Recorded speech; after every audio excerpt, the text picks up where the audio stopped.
अस्सलाम वालेकुम। हम लोग सीखेंगे बाय बॉक्स के बारे में। बाय बॉक्स क्या होता है, इसके फ़ायदे क्या होते हैं। ये क्योंकि टॉपिक ऐसा है कि जिसमें ज़्यादा टाइम हमारा स्क्रीन पे ही लगेगा, प्रैक्टिकली होगा। बाय बॉक्स बेसिकली आसान अल्फाज में अगर हम बात करते हैं, हम एक मॉल की बात करते हैं कि उस मॉल के अंदर 10 लोग जीन्स बेच रहे हैं।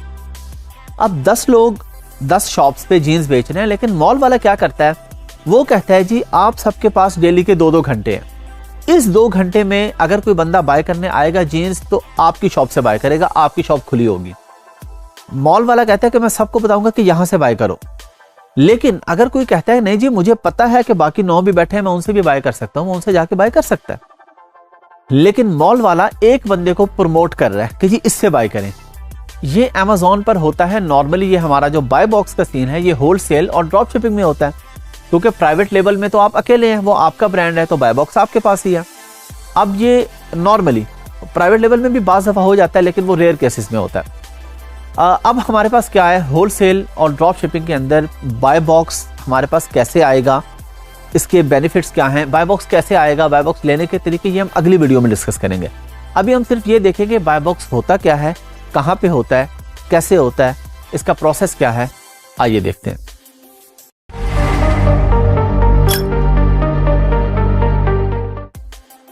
चलें जी, हम लोग स्क्रीन पे आ गए हैं। अच्छा, अब हम यहाँ पे पहले हम किसी प्राइवेट लेवल पे जाते हैं। हम लिखते हैं वी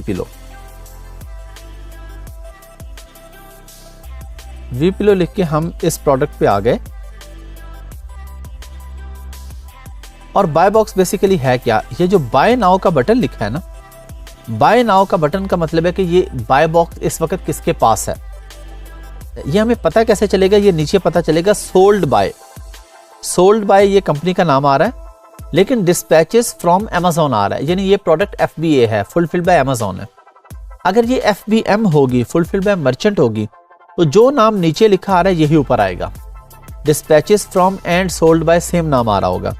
अच्छा, अब यहाँ पे नीचे हमारे पास और कोई ऑप्शन नहीं आ रही है। देखें यहाँ पे कोई और ऑप्शन आ रही है, कोई और ऑप्शन नहीं आ रही कि आप किसी और से भी बाय कर सकते हैं।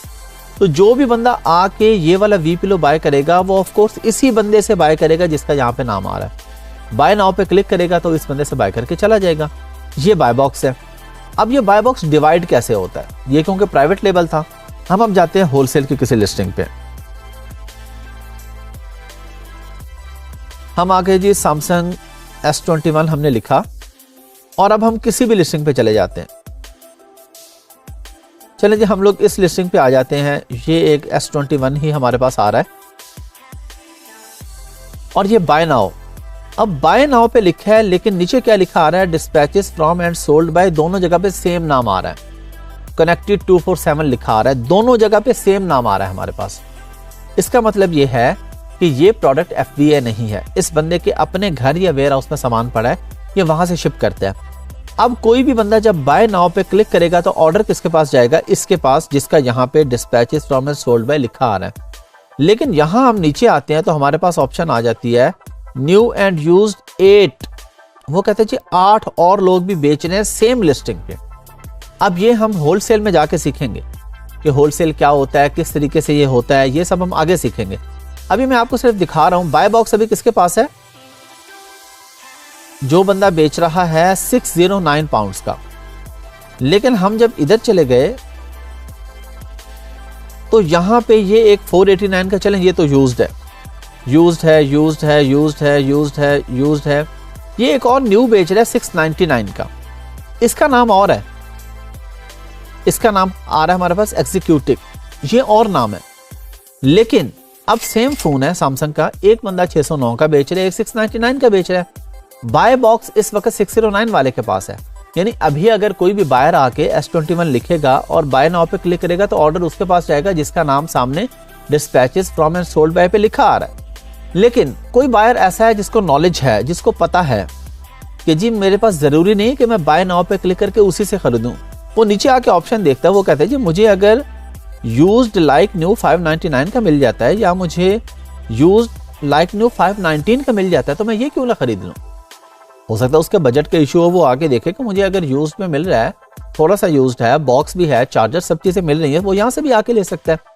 लेकिन अगर कोई आके बाय नाउ पे क्लिक करेगा तो सीधा वो उसी के पास ऑर्डर जाएगा जिसके पास इस वक्त बाय बॉक्स है जिसका नाम सामने dispatches from and sold by पे लिखा आ रहा है। अब हो सकता है रात में, दिन में, किसी भी वक्त ये बाय बॉक्स 699 वाले के पास चला जाए, और ये पॉसिबिलिटी है। अगरचे प्राइस का बहुत डिफरेंस है तो ज़्यादा चांसेस नहीं है, लेकिन फिर भी जा सकता है इसको, और जाता भी है बाय बॉक्स। अभी हम अगली वीडियो में सीखेंगे कि बाय बॉक्स विन करने के तरीके क्या होते हैं। यहाँ पे हमने बाय बॉक्स की साइंस समझ ली। अब dispatches from and sold by जहाँ पे अभी लिखा आ रहा है, वहाँ पे किसी और टाइम पे ये बंदा हो सकता है जो इस वक्त यहाँ पे बेच रहा है। अब लोग होलसेल या ड्रॉप शिपिंग वाले लोग क्या करते हैं कि 699 वाला हो सकता है, ये जो 699 का बेच रहा है ना, हो सकता है इसके पास फोन हो ही ना। ये क्या करता है, मी टू लिस्टिंग करके बैठ जाता है, हम होलसेल में सीखेंगे, और 699 का लगा के बैठ गया है, और बाय बॉक्स हम फर्ज कर लेते हैं इसके पास आ गया इस वक्त अगर कोई खरीदने आता है तो इसका नाम सामने टॉप पे आ रहा है, बाय नाउ के नीचे इसका नाम लिखा आ रहा है। तो कोई भी बंदा इसके पास ऑर्डर प्लेस करेगा, ये इधर ही नीचे मल्टीपल ऑप्शंस पे आएगा, 609 वाले से बाय करेगा और अपने बायर को भेज देगा। इसके पास है नहीं, लेकिन ये 70-80 पाउंड्स का अपना प्रॉफिट कमा लेगा। तो लोग इस तरीके से भी काम करते हैं। तो ये हमने साइंस समझ लीजिए बाय बॉक्स की, कि किसी वक्त यहाँ पे किसी और के पास हो सकता है। अच्छा, जो 70-80% बायर है ना अमेज़न का बायर, उसको बाय बॉक्स की साइंस का पता ही नहीं है। वो ये समझते हैं आके कि 609 के अमेज़न पे बिक रहा है अगर ये फोन, तो ये 609 का ही है। वो बाय नाउ पे क्लिक करके खरीद के चला जाता है। उसे ये नहीं पता कि नीचे यहाँ पे ये भी ऑप्शन आ रही होती है। 70% रफली नंबर्स में आपको बता रहा हूँ, लोगों को बाय बॉक्स का नहीं पता होता। आप सोचेंगे ये इतनी आसान सी बात है, यहाँ नीचे लिखा आ रहा है, इतना आसान है, हमें तो पता है। आपको इसलिए पता है कि आप सीख रहे हैं, आपने सर्विसेज देनी है, इसलिए आप सीख रहे हैं। जो एक नॉर्मल बायर है उसको नहीं गर्ज के कंटेंट क्या होता है, लिस्टिंग क्या होती है, होलसेल क्या होता है, मीटू क्या होता है, उसे तो गर्ज ही नहीं है। जब उसे गर्ज नहीं है तो उसके पास नॉलेज भी नहीं होता। अब इसी तरह हम किसी और लिस्टिंग पे जाते हैं, यहाँ पे एप्पल के किसी लिस्टिंग पे जाते हैं।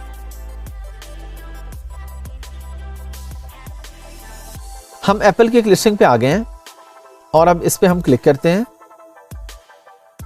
अच्छा, ये लिखा आ रहा है dispatches from and sold by Amazon. Amazon खुद भी बेचता है। अब हो सकता है कभी अमेज़न ना भी बेचे, हो सकता है जब आप ये वीडियो देख रहे हो ये न्यूज़ आ चुकी हो कि जी अमेज़न को बैन कर दिया किसी अदालत ने, वो नहीं बेच सकता। वो सारी चीज़ें सेपरेट हैं, लेकिन अभी ये आ रहा है। और यहाँ पे हमने देखा है कि हमारे पास नीचे और लोगों की ऑप्शन नहीं आ रही, क्योंकि अमेज़न ने परमिशन ली है एप्पल से, और अमेज़न के एप्पल के साथ कॉन्ट्रैक्ट है कि आप ये वाला फ़ोन इस लिस्टिंग में सिर्फ मुझे बेचने देंगे, किसी और को अलाउ नहीं करेंगे। होलसेल जब आप किसी से परमिशन लेते हैं वो आपको एक सर्टिफिकेट इशू करता है, जो कि हम होलसेल की वीडियो में सीखेंगे कि आपने क्या क्या चीज़ें आपको चाहिए होती है इसके बारे में। लेकिन अब यहाँ पे बाय बॉक्स अमेज़न के पास ही और इसके पास ही रहेगा, क्योंकि और दूसरा है ही कोई नहीं। तो बाय बॉक्स की साइंस आपको समझ आ गई है। अगली वीडियो में हम सीखेंगे कि हम इसको विन किस तरीके से कर सकते हैं। यानी अगर मैं भी यहाँ पे बेच रहा हूँ और भी लोग बेच रहे हैं, तो ज़्यादा से ज़्यादा टाइम बाय बॉक्स मेरे पास रहे, इसका क्या तरीका है, ये हम सीखेंगे अगली वीडियो में। चलें जी, आप लोगों ने देख लिया बाय बॉक्स आसान था। हम किसी भी लिस्टिंग पे गए थे, सैमसंग पे चले गए, एप्पल पे चले गए, कोई भी लिस्टिंग बड़े ब्रांड की, उस पर हमने जाके देखा कि एक ही लिस्टिंग पे मल्टीपल लोग वो प्रोडक्ट बेच रहे हैं, लेकिन बाय बॉक्स किसी और के पास है, और हो सकता है किसी और टाइम बाय बॉक्स किसी और के पास हो। बाय बॉक्स रोटेट होता रहता है, और ये जरूरी नहीं कि बाय बॉक्स सबको बराबर मिले। ये आपकी अकाउंट हेल्थ पे डिपेंड कर रहा होता है, आपकी प्राइस पे, आपके ऑलरेडी जो फीडबैक हैं। रिव्यूज तो इसमें इतने मैटर नहीं करते, क्योंकि रिव्यूज तो होते हैं लिस्टिंग के, अकाउंट के तो नहीं होते। तो जिसकी लिस्टिंग है, जिसका ब्रांड है, रिव्यू तो उसको अफेक्ट कर रहे हैं। बाय बॉक्स आपकी अकाउंट हेल्थ और कुछ और फीचर्स होते हैं जिससे आप बाय बॉक्स को विन करते हैं, वो हम आगे सीखेंगे। तो उस बेस पे बाज़ दफ़ा ऐसा होता है कि 10 लोग बेच रहे हैं और बाय बॉक्स एक हफ्ता सिर्फ एक ही बंदे के पास रहता है, और बाज़ दफ़ा ऐसा होता है कि एक ही दिन में अमेज़न सबको बाय बॉक्स रोटेट करता है, और बाज़ दफ़ा उनमें कोई सेलर ऐसा होता है जिसको 6 महीने के बाद 1-2 घंटे के लिए बाय बॉक्स मिलता है। ये हम अगली वीडियो में सीखेंगे कि बाय बॉक्स को विन करने के क्या तरीके होते हैं। अभी हमने बाय बॉक्स का ओवरव्यू ले लिया है।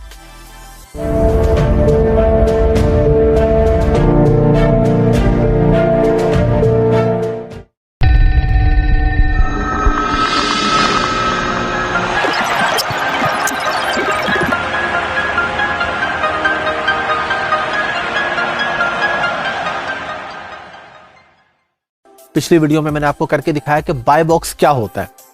अब हम देखेंगे कि बाय बॉक्स को लेने का क्राइटेरिया क्या है, कब आप एलिजिबल होते हैं कि अमेज़न आपको बाय बॉक्स दे दे।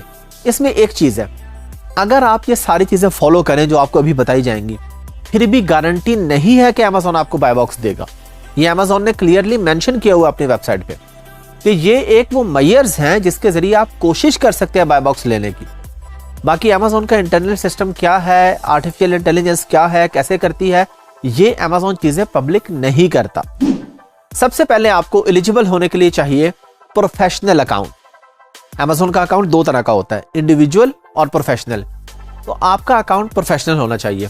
आगे जो 2-3 मेन चीजें, order defect rate less than 1%, cancellation rate less than 2.5% और लेट शिपमेंट रेट भी आपका ज्यादा नहीं होना चाहिए। ये 3 मेन फैक्टर्स हैं, क्योंकि अगर आपके ये चीजें ही पूरी नहीं होंगी तो आप एलिजिबल ही नहीं है बाय बॉक्स के लिए। कैंसिलेशन होती है FBM मॉडल में। FBA में ये इतनी मैटर नहीं करती, क्योंकि FBA में स्टॉक अमेजोन के पास पड़ा है। अगर अमेजोन की वजह से कैंसिल हो रहा है तो उसका जिम्मेदार अमेजोन है, आप या मैं नहीं है। तो FBM में अमेजोन ये कहता है कि कैंसिलेशन क्यों होती है कि आपने लगा दिया था, मेरे पास 100 यूनिट पड़े हुए हैं, अब जब ऑर्डर आया आपके 100 बिक गए, आपने फिर लगा दिए, आपके पास और खत्म हुए थे, अब नए नहीं आए, आपको मिले भी नहीं, तो आपने ऑर्डर कैंसिल कर दिया। सेलर भी ऑर्डर को कैंसिल कर सकता है ना। अब ये चीजें हमें नजर कहाँ पे आती हैं?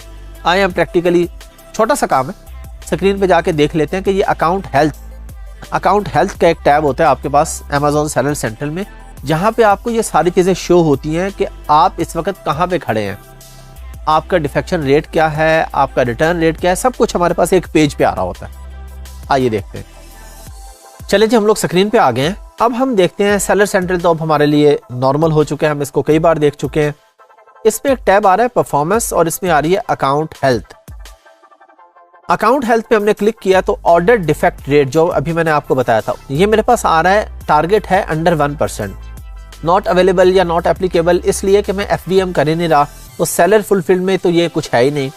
फुलफिल्ड में अमेजोन में भी 0% है, यानी कि मैं क्वालिटी अच्छी दे रहा हूँ, मैं काम बेहतर कर रहा हूँ, मेरी प्रोडक्ट्स अच्छी हैं, उस पर ऑर्डर डिफेक्ट रेट नहीं आ रहा। 0 of 808 orders in 60 days. 60 days में मेरे 808 ऑर्डर्स आए हैं और डिफेक्ट रेट 0% है। ये होना चाहिए। जब आप हंटिंग करें, सोर्सिंग करें, काम ऐसा करें कि रिटर्न या डिफेक्ट वगैरह आए ही ना, और अगर आए तो लेस देन 1% होना चाहिए। इसमें यह चीज हमारे सामने आ गई। ये 60 डेज के हिसाब से आपका ऑर्डर डिफेक्ट रेट काउंट करता है। हर 60 डेज, हर 2 महीने के बाद या एवरी 60 डेज, आज है तो आज से पिछले 60 दिन का यहाँ पे डाटा आपके पास आ रहा होता है। फिर आगे negative feedback 0%, A to Z guarantee claims 0%, chargeback claims 0%। तो आप अकाउंट हेल्थ में आके देख लेंगे, अगर यहाँ पे कोई इशू होगा तो वो रेड होगा या उसके साथ कोई मार्क होगा, आपको पता चल जाएगा। तो आपने एवरी वीक रख लें, हफ्ते में एक दिन आपने अकाउंट हेल्थ देखनी है अपनी आके। यहाँ पे आपके पास सारी चीजें शो हो जाती है। अगर कोई मसला होगा तो यहाँ पे आ रहा होगा, पॉलिसी वायलेशन है तो यहाँ पे ये सब 0 लिखा आ रहा है ना मेरे पास। अगर कोई इशू है, कोई सेफ्टी का इशू है, लिस्टिंग पॉलिसी वायलेशन है, कुछ भी है, तो यहाँ पे 0 के बजाय 1 आ रहा होगा। मैं उस पर क्लिक करूंगा तो अमेजोन का मैसेज होगा कि जी आपका ये मसला आया है, इसका ये हल है, या बताएं ऐसा क्यों हुआ है।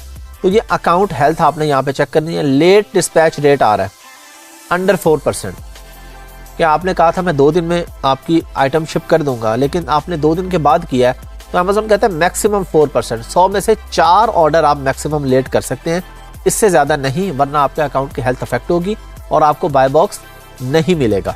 और फिर हमारे पास ऑप्शन आ रही है pre fulfilment cancellation rate less than 2.5%, यानी कि आपने ऑर्डर फुलफिल नहीं किया और कैंसिल कर दिया। जिस तरह मैंने अभी आपको बताया कि आपने कहीं से अरेंज करना था, आपने बेच पहले दिया, अब अरेंज नहीं हुआ, आपने जाके कैंसिल किया, तो अमेजोन कहता है लेस देन 2.5%, इससे ज्यादा नहीं। वैलिड ट्रैकिंग रेट ओवर 95%, कि आप जो ट्रैकिंग नंबर डालते हैं, जब ये स्पेशली होलसेल में और ड्रॉप शिपिंग में होता है कि आप ट्रैकिंग नंबर डालते हैं, क्योंकि प्राइवेट लेवल में तो हम कर ही FBA रहे होते हैं ज्यादा, उसके तो अमेजोन ट्रैकिंग डालता है। जो हमने ट्रैकिंग डालनी है, अमेजोन कहता है कि उस पर ओवर 95% उसका होना चाहिए कि वैलिड ट्रैकिंग आईडी होनी चाहिए। फेक आईडीज या ऐसी आईडी के पता ही नहीं चल रहा है, ऐसा नहीं होना चाहिए। हम इस पे क्लिक करके देख लेते हैं। लेट डिस्पैच रेट ये क्या है? अंडर 4%, बस वही लिखा है। टाइम विंडो ये 10 दिन का इसको काउंट करता है और कहीं पे 30 डेज का काउंट कर रहा है। ये आप जिस पे भी क्लिक करेंगे वो वाली इंफॉर्मेशन हमारे सामने आ जाएगी। तो हमने बेसिकली इसमें देखना क्या होता है कि ये जो भी टारगेट्स हैं ये सारे पूरे होने चाहिए। जो जो अमेजोन बता रहा है हमने उसको फॉलो करना है। अगर फॉलो नहीं करेंगे तो हम बाय बॉक्स के लिए एलिजिबल नहीं होंगे।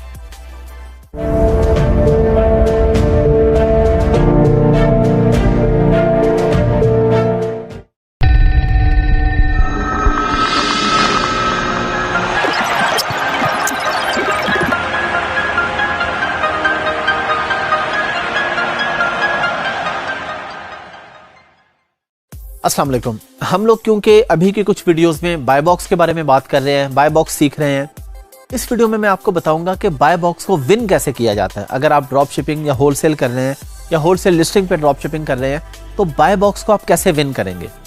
सबसे पहली चीज आप करेंगे, प्राइस रखेंगे लो। सेकंड, डिलीवरी टाइम, जितना कम से कम आपका डिलीवरी टाइम होगा, 1 डे होगा अगर, तो आपके चांसेस ज्यादा हैं बाय बॉक्स को विन करने के। तीसरी चीज, FBM या FBA। अगर आपकी प्रोडक्ट FBM है यानी फुलफिल्ड बाय मर्चेंट है, आपके पास पड़ी है, तो चांसेस कम है बाय बॉक्स विन करने के, हैं जरूर। और अगर FBA कर रहे हैं तो चांसेस आपके बढ़ जाते हैं। Amazon आपको बाय बॉक्स देना प्रेफर करता है क्योंकि उसमें Amazon का भी बेनिफिट हो रहा है ना। Amazon के वेयरहाउस पे सामान पड़ा है, आप Amazon को pick, pack, ship, dispatch, storage के चार्जेस पे कर रहे हैं। और फिर ट्रस्ट लेवल, Amazon कहता है कि FBM में डिले हो सकता है, कुछ भी हो सकता है। Amazon का सिस्टम बेहतर है, Amazon को पता है कि मैं आज भेजूंगा, कल या परसों कस्टमर को 100% डिलीवरी मिल जाएगी। तो Amazon का सिस्टम ज्यादा सेफ है, इसलिए जब चीज Amazon के पास पड़ी होती है तो वो सेफ फील करता है आपको बाय बॉक्स देने में। जब आप ऑर्डर भेजना शुरू कर देते हैं तो आपके पास फीडबैक अच्छा होना चाहिए। जो फीडबैक आपको आपका कस्टमर दे रहा है कि जो मुझे टाइम पे मिला है, सर्विस ठीक थी, कस्टमर सपोर्ट अच्छी थी, ये सारी चीजों का आपने बहुत खास ख्याल रखना होता है। अगर आप इन चीजों को मैनेज नहीं कर रहे तो आपको मिला हुआ बाय बॉक्स भी आप लूज कर सकते हैं। तो बाय बॉक्स हमें मुश्किल से मिलता है, मेहनत करने के बाद मिलता है, हमने उसको लूज नहीं करना। तो फीडबैक के लिए हमने कोशिश करना कि हमारा हमेशा अच्छा और पॉजिटिव फीडबैक आए और हमारे अकाउंट पे पुरानी कोई वायलेशन ना हो। अगर कोई पुराना अकाउंट है, कोई वायलेशन है तो उसे खत्म करवा दें। अगर आपका अकाउंट ऐसा है कि उस पर पहले से वायलेशन आती नहीं है, फीडबैक्स गलत आते रहे हैं, नेगेटिव आते रहे हैं, तो आपके बाय बॉक्स विन करने के चांसेस कम हैं, बल्कि किसी हद तक नामुमकिन है कि आपको बाय बॉक्स Amazon नहीं देगा। ट्रैक रिकॉर्ड भी अपना अच्छा रखना है। ट्रैक रिकॉर्ड अच्छा होगा तो आपको आगे भी बाय बॉक्स मिलेगा। और फिर ये जरूरी नहीं है कि आपने एक अकाउंट पे 10 लिस्टिंग की है तो आपको 10 पे बाय बॉक्स मिल जाएगा। हो सकता है आप क्राइटेरिया फुल मीट कर रहे हो, लेकिन Amazon आपको 2 पे बाय बॉक्स दे दे, 8 पे ना दे। हो सकता है 8 पे दे दे, 2 पे ना दे। तो बाय बॉक्स होता है हर लिस्टिंग का अलग अलग, हर लिस्टिंग का आपको अलग अलग बाय बॉक्स मिलता है। ये नहीं कि एक मिल गया तो अब आप समझेंगे मुझे हर लिस्टिंग पे क्यों नहीं मिल रहा। और फिर जो मैंने पिछली वीडियो में आपको चीजें बताई, उन सब का भी यहाँ पे उसी तरह से ख्याल रखना है। एलिजिबल होने के बाद ये नहीं है, जिस तरह फर्ज करें किसी यूनिवर्सिटी का एडमिशन है, आपने एलिजिबिलिटी क्राइटेरिया मीट किया, आपको एडमिशन मिल गया। अब पर सेमेस्टर आपका एक CGPA होता है, तो ऐसे थोड़ी है कि एडमिशन मिल गया तो अब आप फेल होते जाएं तो वो यूनिवर्सिटी आपको कहेगी नहीं जी अब तो हम आपको डिग्री देंगे। ऐसा नहीं होगा, आपको हर सेमेस्टर में क्राइटेरिया फिर मीट करना होता है, वरना वो आपको एक्सपेल कर देते हैं। यही हमारा सेम सीन Amazon पर होता है कि अगर आप क्राइटेरिया को मीट कर रहे हैं तो वो आपको बाय बॉक्स दिए रखता है।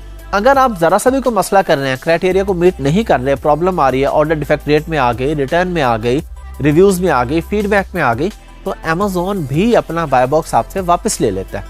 तो ये छोटी छोटी चीजें हैं जिनका ख्याल करके हम लोग कोशिश करते हैं कि हम लोग बाय बॉक्स को विन कर ले।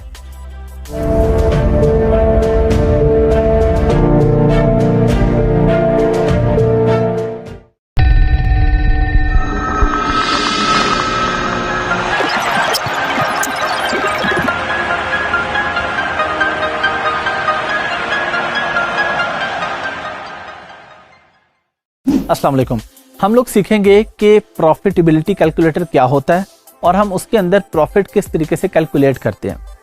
जब भी आप मार्केट में कोई भी प्रोडक्ट लॉन्च करते हैं, कोई भी प्रोडक्ट आप बेचने के लिए जाते हैं, तो आप हमेशा उसको कैलकुलेट करते हैं कि मुझे ये इतने में मिलेगी और इतने इसके पैसे लगेंगे मेरे तक पहुंचने में, इतने पैसे लगेंगे जो मेरी शॉप है उसका रेंट है, मेरे बिल वगैरह हैं, वो चीज़ें हैं, तो मुझे एंड पे इतना प्रॉफिट बचेगा। फॉर एग्जाम्पल, आप एक प्रोडक्ट पाकिस्तान में बेच रहे हैं, आप वो प्रोडक्ट बेचते हैं 1000 रुपये में, आप देखते हैं कि मुझे 200 रुपये की मिली। ऑफकोर्स आप वर्किंग तो करते हैं ना, वर्किंग के बगैर तो हम कोई भी प्रोडक्ट नहीं बेचते। अब आपने वर्किंग कर ली कि जी मुझे 200 रुपये में मिल रही है, फिर आपने देखा कि ये 100 यूनिट में लूँगा, पिकअप में आएंगे तो उसका किराया वगैरह डाल के तो मुझे 100 रुपये तकरीबन पर यूनिट इसके चार्जेस पड़ जाएंगे, जो इसके ट्रांसपोर्टेशन चार्जेस हैं। अब आपने फिर देख लिया कि आपको 300 में पड़ गई, फिर आपने हिसाब लगाया मेरी शॉप का इतना रेंट है, अगर मैं पर यूनिट ये पैसे डालूँ, बिजली का बिल और बाकी टैक्सेस वगैरह, बिल्स वगैरह सारे डाल के आपको लगा कि मुझे 800 रुपये फाइनल कॉस्ट है और 1000 में बेच रहा हूँ, तो मतलब कि मुझे 200 रुपये बचेंगे, जिसका मतलब है 20% मुझे बचेगा। अच्छा, अब यहाँ पे क्या होता है, ऑनलाइन बिजनेस में क्या होता है, ऑनलाइन बिजनेस में ये चीज़ें हमारे लिए आसान हो जाती हैं। हमने मैनुअली एक एक चीज़ एंटर नहीं करनी होती, हमारे पास एक सिस्टम होता है, कैलकुलेटर होता है। हीलियम 10 हम शुरू की वीडियोस में सीख चुके हैं। उसके अंदर एक ऑप्शन है सिंपल सी प्रॉफिटेबिलिटी कैलकुलेटर। हम लोग उस पर जाते हैं, वहाँ पे प्राइस लिखते हैं कि इतने में हमें मिल रही है। अब ये उसको ऑलरेडी पता है कि कितने में बिक रही है, उसकी डायमेंशन क्या है, वो सब कुछ अभी मैं आपको दिखाऊंगा स्क्रीन पे। आपने उसको अपनी प्राइस बताई, उसने विद इन सेकंड्स आपको बता दिया कि इसमें आपको बचेंगे या नहीं बचेंगे, बचेंगे तो कितने बचेंगे, एग्जैक्ट अमाउंट क्या बचेगी और उसकी परसेंटेज क्या होगी, ये हमें पता चल जाता है वहां से। आसान सी बात है। प्रॉफिटेबिलिटी कैलकुलेटर जो हीलियम 10 का है वो मेनली हम लोग यूज करते हैं होलसेल के अंदर। जब आप किसी ब्रांड की प्रोडक्ट रीसेल करने जा रहे हैं तो उसमें आसान सी बात होती है, आपने प्राइस लगा दी, इतने में मिल रहा है, बाकी डायमेंशन वगैरह हर चीज क्योंकि अमेज़न को पता है, उसने आपको सिंपल सी बात है कैलकुलेट करके दिखा दिया कि इसमें इतना मार्जिन आपके पास आ रहा है। तो आइए चलते हैं स्क्रीन पे चल के देखते हैं कि प्रॉफिटेबिलिटी कैलकुलेटर क्या होता है और इसको हम किस तरीके से इस्तेमाल करते हैं। मैं यहाँ कोई भी प्रोडक्ट देखता हूँ अमेज़न पर, कुछ प्रोडक्ट्स मेरे पास ऑलरेडी खुली हुई हैं, तो हम इसी को देख लेते हैं। इसकी प्राइस हमारे पास आ रही है, क्या आ रही है जी, 39.56। हम एवरेज प्राइस देखते हैं। अब एवरेज प्राइस देखने के बाद हम लोग हीलियम पे गए और हम आ गए प्रॉफिटेबिलिटी कैलकुलेटर के ऊपर। ये हम बात कर रहे हैं होलसेल में प्रॉफिटेबिलिटी किस तरह से कैलकुलेट होती है। यहाँ पे प्राइस आ रही है जी जो इसकी सेलिंग प्राइस है। अब इसके नीचे डायमेंशंस हैं, वेट है, ये क्या कुछ आ रहा है, ये डायमेंशन वेट किस तरह का क्या है, इससे हमारा कोई ताल्लुक नहीं है। क्यों नहीं है?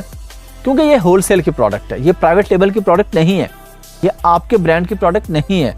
जब आपके मेरे हमारे ब्रांड की प्रोडक्ट होती है ना, तो उसमें हमें ये सारी चीज़ें चाहिए होती हैं कि हम कोशिश करते हैं कि पैकेजिंग, फॉर एग्जाम्पल एक पिलो बिक रहा था पहले, हम भी बेचने आ गए, हमने कोशिश की कि हमारा पिलो वही हो लेकिन उसकी वैक्यूम पैकिंग करके उसकी पैकिंग स्मॉल कर लें ताकि FBA कॉस्ट हमारी कम आए, अमेज़न हमसे कम पैसे चार्ज करे।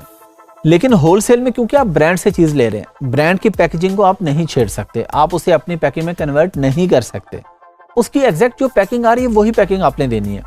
तो इसलिए डायमेंशन वगैरह क्योंकि अमेज़न को पता है, अमेज़न के पास ऑलरेडी ये प्रोडक्ट पड़ी है, हमने सिर्फ यहाँ पे ये वाला टैब यूज करना है, ये जो लिखा आ रहा है ना, यूनिट मैन्युफैक्चरिंग कॉस्ट। हम एग्जांपल ले लेते हैं कि ये $40 की बिक रही है, हम एग्जांपल लेते हैं कि ये हमें $7 की मिलेगी। अब आप लोग फौरन आपके ख्याल में ये आ सकते हैं जी $7 की लेके 40 के बेचेंगे, बड़े मजे लग गए। लेकिन मसला ये है कि ये बल्कि प्रोडक्ट है, इसकी FBA फीस बहुत ज़्यादा है, तो इसलिए अभी हम देख लेते हैं 7 करके भी हमारे पास क्या प्रॉफिट मार्जिन आता है। ये मैं आपको एग्जांपल दे रहा हूँ ना कि 7 की मिलेगी, हो सकता है ये आपको 10 की मिले, 15 की मिले। तो होलसेल जब आप कर रहे होंगे प्रॉफिटेबिलिटी कैलकुलेटर में सिंपल यहाँ पे आके वो प्राइस डालेंगे जिस पे आपको मिल रहा है, तो नीचे आपको कैलकुलेशन में पता चल जाएगा कि आप इस प्रोडक्ट में जाएं या ना जाएं। अब हम इसको करते हैं, हम इसको कर लेते हैं जी $10 कर लेते हैं जी। हम कहते हैं जी हमें $10 का मिल रहा है। अच्छा, इसमें हम एक चीज़ का ख्याल रखेंगे कि जिस प्राइस पे हमें मिल रही है प्रोडक्ट, उससे तकरीबन $1 या $1.25 या $1.5 हम अपनी कॉस्ट में एक्स्ट्रा डालेंगे। अगर वो बच गया तो बहुत अच्छी बात है, लेकिन हम जब प्रॉफिट कैलकुलेट कर रहे होंगे तो हम बहुत अच्छे तरीके से उसको कैलकुलेट करेंगे। क्यों $1 ऊपर डालेंगे कि जी $10 की मिल रही है, तो उसके बाद प्रेप सेंटर पे जानी है। प्रेप सेंटर का मतलब है कि आप पाकिस्तान में बैठे हैं या कहीं भी बैठे होलसेल कर रहे हैं अमेरिका में, अब आपने प्रोडक्ट ब्रांड से खरीदी, ब्रांड से निकल के वो प्रोडक्ट जाएगी किसी वेयर हाउस में, जहाँ पे आप उसको शिपिंग लेबल क्रिएट करके देंगे, अपने उसको लेबल अपने बारकोड्स देंगे कि जी बारकोड इसके ऊपर लगा के मेरी प्रोडक्ट भेज दो। अब उस पे जो कॉस्ट आएगी पर यूनिट 15-20 सेंट वो लेगा, फिर पैकेजिंग के पैसे होंगे तो $1 $1.5 आपका इस पे लग जाएगा। तो हमने वो कॉस्ट डाल के हमने कर दिया जी, हम फर्ज कर लिया कि 850 में हमें मिल रही है, 8.50 में 1.50 हमने ऐड कर दिया, $10 की हमें पड़ गई जी प्रोडक्ट। अब आप देखें कि $10 में खरीदे जाने वाले प्रोडक्ट $40 की बिक रही है, लेकिन प्रॉफिट मार्जिन मेरे पास क्या आ रहा है, सिर्फ 19%। इसका मतलब है कि FBA फीस बहुत ज्यादा है इसमें, बल्कि प्रोडक्ट है। अच्छा, अब ये मेरे पास आ रहा है जी ROI per unit, return on investment के आपके टोटल जितने पैसे लग रहे हैं उस पे आ रहे हैं, वो हमारा एक्चुअल प्रॉफिट नहीं है। हमारा प्रॉफिट ये है मार्जिन, ये जो मार्जिन का वर्ड लिखा आ रहा है ना, यानी नेट मार्जिन अमाउंट में हमारे पास आ रहा है $7.78 और परसेंटेज में आ रहा है 19.68%।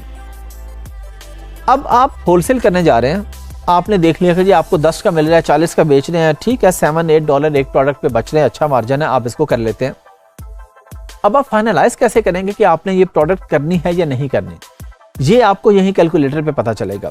एग्जाम्पल ले लेते हैं कि आपको ये प्रोडक्ट $14 में मिल रही है, $14 में आपने प्रोडक्ट ली, आपने आके देखा कि आपको 3.78 बच रहे हैं जो कि 9.57% है। ठीक है, होलसेल में कोई बुरी प्रोडक्ट हम इसको नहीं कह सकते, 10% पे भी मार्जिन आ रहा हो तो हम लोग कर लेते हैं प्रोडक्ट। हमें ये प्रोडक्ट मिल रही है जी $18 की, $18 की प्रोडक्ट मिल रही है, मार्जिन क्या आ रहा है -0.22। वो कह रहे जी 0.22 का आपको लॉस होगा जो कि परसेंटेज में 0.54% बन रहा है। इस प्रोडक्ट में हम नहीं जाएंगे, हम कहेंगे जी हमें 18 का मिल रहा है, हमें बचेगा ही कुछ नहीं, हम क्यों जाएं इसमें। अब हम सप्लायर से फाइट कर सकते हैं, फाइट वो लड़ाई वाली नहीं, प्राइस पे फाइट उससे कर सकते हैं कि जी आप कुछ हमें डिस्काउंट कर दें, इस पे तो मुझे कुछ बच नहीं रहा, तो आप मुझे $12 में दे दें, 13 में, 14 में। लेकिन अगर वो नीचे नहीं आता, आपको इसी प्राइस पे देता है, तो हम इस प्रोडक्ट को छोड़ देंगे। तो होलसेल में आपकी प्रोडक्ट फाइनल होती है इस कैलकुलेटर पे आके। आपने प्रोडक्ट ढूंढ ली, आपने कहा जी बहुत अच्छी है, परमिशन भी मिल जाएगी, सब कुछ ठीक है। अगर आपने ये प्रॉफिटेबिलिटी कैलकुलेटर यूज नहीं किया तो आपकी सारी मेहनत जीरो हो जाएगी, क्योंकि जब तक ये यूज नहीं करेंगे आपको नहीं पता चलेगा। और ये कैलकुलेटर आपको विद इन सेकेंड्स बता देगा यस और नो, आपने ये प्रोडक्ट करनी है या नहीं करनी। ये सब मुझे बता दिया ना अभी। देखें जी, मैंने इसे कहा था जी अगर मुझे 10 में मिल रही है तो वो कहता बहुत अच्छी है, आप अराउंड 20% प्रॉफिट कमाएंगे। मैंने कहा जी 14, उसने कहा जी 9.57, अराउंड 10% का प्रॉफिट। मैंने कहा जी 18, उसने कहा जी कुछ नहीं कमाएंगे बल्कि उल्टा नुकसान करेंगे। तो जब मुझे सप्लायर कोई भी प्राइस दे देगा, मैं आके यहाँ पे डाल के देख लूंगा, अगर मेरे फायदे में होगी तो मैं करूंगा, अगर लॉस हो रहा है तो ऑफकोर्स मैं इस प्रोडक्ट को नहीं करूंगा। तो कोई भी, अगर हम एग्जांपल ले लेते हैं जी, ये हमें अगर $5 की मिलती है, एग्जांपल है ना, तो बहुत ज़बरदस्त है जी, 32% का मार्जिन है, तो हमें मार्जिन यहाँ पे मिल जाएगा सारा। हम लोग नॉर्मली 10% से लेके 30% के बीच में काम करते हैं होलसेल में। रेयर केसेस में 35-40% भी मार्जिन मिल जाता है हमें, और कुछ केसेस में हमें 5% पे भी काम करना पड़ता है। सेल वेलोसिटी बहुत ज़्यादा होती है, हम कहते हैं जी ठीक है 5% है, यानी अगर एक चीज़ $100 की बिक रही है और हमें उस पर प्रॉफिट हो रहा है $5, लेकिन वो हमारे डेली के यूनिट ही 100 बिक जाते हैं, तो $500 डेली का बच जाता है। हम कहते हैं ठीक है कोई मसला नहीं है, 5% भी मार्जिन है, लेकिन सेल वेलोसिटी बहुत ज़्यादा है ना, तो बात तो उधर ही आ रही है, हम अच्छा प्रॉफिट कमा रहे हैं। लेकिन एवरेज हम इसमें करते हैं 10 से लेके 30% के बीच में। तो सिंपल सा है, आपने एक्सटेंशन आप लोग शुरू की वीडियोस में सीख चुके हैं कि हीलियम 10 कैसे ऐड करते हैं। एक्सटेंशन ऐड करने के बाद हम लोग सिंपली यहाँ पे आए हैं और यहाँ पे प्राइस अपनी डाली है, जो हमारी कॉस्ट आ रही है, सेलिंग प्राइस ऑलरेडी वो दे रहा है, खुद से हमें दे रहा है, और नीचे हमारे पास मार्जिन आ गया, जिससे हमने फाइनल कर लिया कि हमने ये प्रोडक्ट करनी है या नहीं करनी। चलें जी, आप लोगों ने सीख लिया, बहुत ही आसान था मेरे ख्याल में। इसमें तो किसी को भी ऐसा इशू नहीं होना चाहिए कि अब इस पर कोई रिपीट करना होगा इसको या क्या। बहुत ही आसान था। हीलियम 10 पे गए, कैलकुलेटर पे क्लिक किया, प्रॉफिटेबिलिटी कैलकुलेटर पे ऑफ कोर्स क्लिक करने के बाद हमने सिंपल प्राइस डाली। मैंने आपको 2-3 प्राइसेस एग्जांपल के लिए डाल के दिखाई थी कि आपको पता चले कि इस प्राइस पे ये मार्जिन होता है, इस पे ये मार्जिन था, इस पे ये मार्जिन था। ये सब हमने देख लिया, सीख लिया। बहुत ही आसान है। होलसेल में प्रॉफिटेबिलिटी कैलकुलेटर आपके काम आएगा।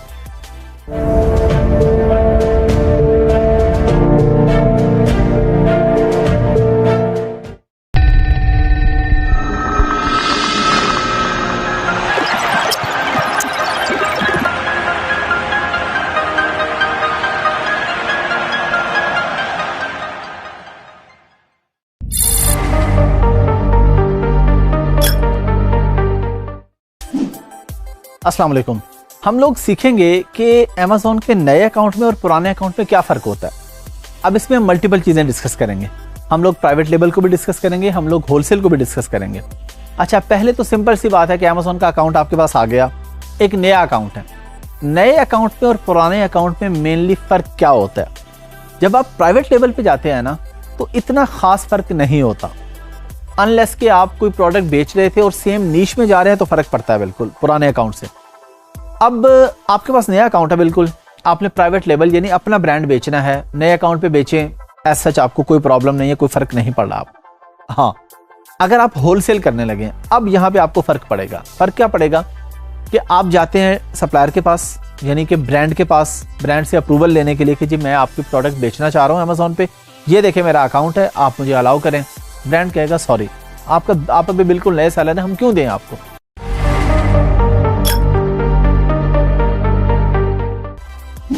अच्छा, अब नए अकाउंट वाला होलसेल में क्या करेगा?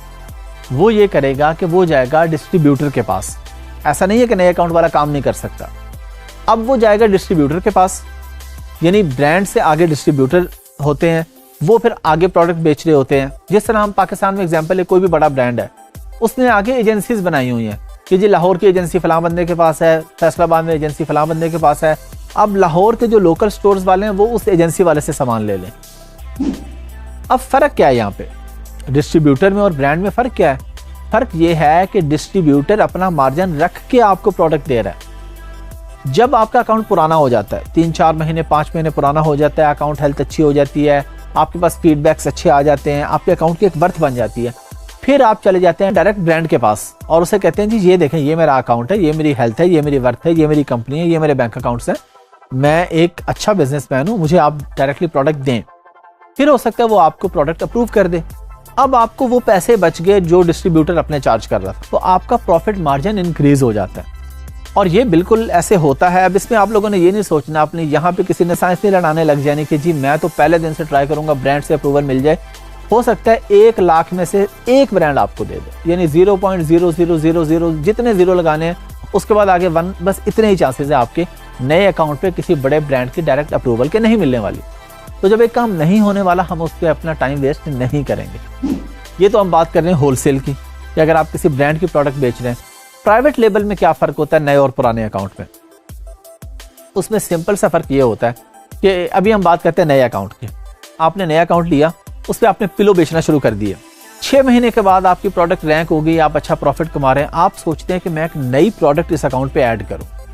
अब आप उस पर ऐड कर देते हैं कुशन्स, सोफा पे जो कुशन्स पड़े होते हैं। पहले आप पिलो बेच रहे थे, अब आपने कुशन उसमें ऐड कर दिए। Amazon आपको थोड़ा सा बेनिफिट देगा इस चीज का कि आप सेम नीश में रहते हुए नई प्रोडक्ट लेके आ रहे हैं। अगर आप पहले पिलो बेच रहे थे और अब आपने क्रिकेट के लिए बैट बेचना शुरू कर दिया, तो आपको कोई खास बेनिफिट नहीं मिलने वाला। पुराने अकाउंट कोई खास क्या बल्कि बेनिफिट नहीं मिलने वाला आपको। अब हम इसको किसी एक और सिनेरियो में ले जाते हैं कि आपके पास अकाउंट आपने बनाया और 6 महीने उस पर आपने कोई काम नहीं किया, और उसके बाद आपके पास एक और आपका दोस्त है जिसका नया अकाउंट है, उसने आज ही अकाउंट बनाया, आज ही उसका अकाउंट अप्रूव हुआ है और आपका अकाउंट 6 महीने पुराना अप्रूव होकर पड़ा हुआ है। अब इन दोनों नए या पुराने में प्राइवेट लेवल में कोई फर्क नहीं। इससे नया या पुराना नहीं होता, नया या पुराना अकाउंट होता है काम से। अब आपका 6 महीने पुराना, आप सोचेंगे जी मैं इस पे प्रोडक्ट लॉन्च करूंगा, मेरे पास ज्यादा ऑर्डर्स आएंगे। इस बेस पे आपके पास ज्यादा ऑर्डर्स नहीं आएंगे कि आपका अकाउंट 6 महीने पुराना। अगर जिसका अकाउंट आज बना है वो ज्यादा अच्छी मेहनत करेगा, वो पीपीसी पे अच्छे पैसे लगाएगा, वो अपने प्रोडक्ट पे ज्यादा बेहतर काम करेगा, रिव्यूज पे ज्यादा बेहतर काम करेगा, अकाउंट हेल्थ पे अच्छा काम करेगा, तो वो आपसे ज्यादा ऑर्डर्स ले जाएगा।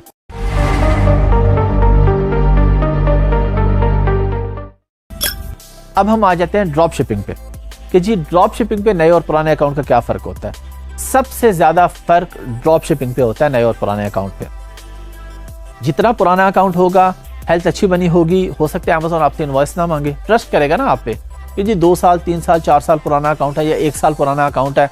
वो देखते हैं कि जी ये बंदा प्रोडक्ट बेचता है, इसके पास पैसे आते हैं, तो प्रोडक्ट जाती है लोगों को, लोग रिव्यू देते हैं, लोग कहते हैं जी प्रोडक्ट मिल गई है। आपका एक ट्रस्ट बिल्ड हो गया Amazon के साथ। तो ड्रॉप शिपर्स को हमेशा ये जरूरत होती है कि उन्हें पुराने अकाउंट्स मिले, जिन अकाउंट्स पे होलसेल पे काम हुआ हो या बेशक प्राइवेट लेवल का काम हुआ हो। पुराने से मुराद यही है काम हुआ हो, पड़े हुए पुराने का कोई फायदा नहीं है यहाँ पे। तो वहां पे आपको ये चीज बेनिफिट देती है। तो हमने 3 सिनेरियो पे बात की है, private level, wholesale, drop shipping. सबसे ज्यादा फायदा पुराना अकाउंट देता है ड्रॉप शिपिंग में, उसके बाद होलसेल में, और प्राइवेट लेवल में कोई खास फायदा हमें नया या पुराना अकाउंट नहीं देता।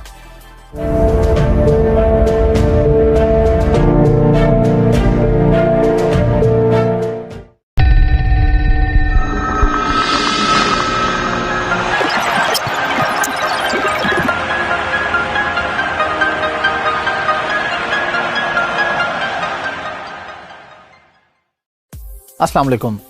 हम लोग होलसेल की बात कर रहे हैं।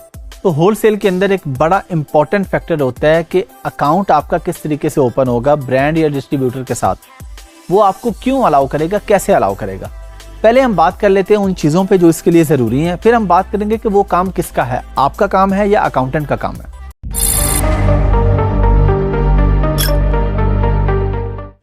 अगर आप यूएसए में कर रहे हैं होलसेल, तो आपको यूएसए में टैक्स नंबर चाहिए होता है, EIN नंबर हम उसको कहते हैं, और आपको यूएसए में LLC चाहिए होती है, यानी कंपनी।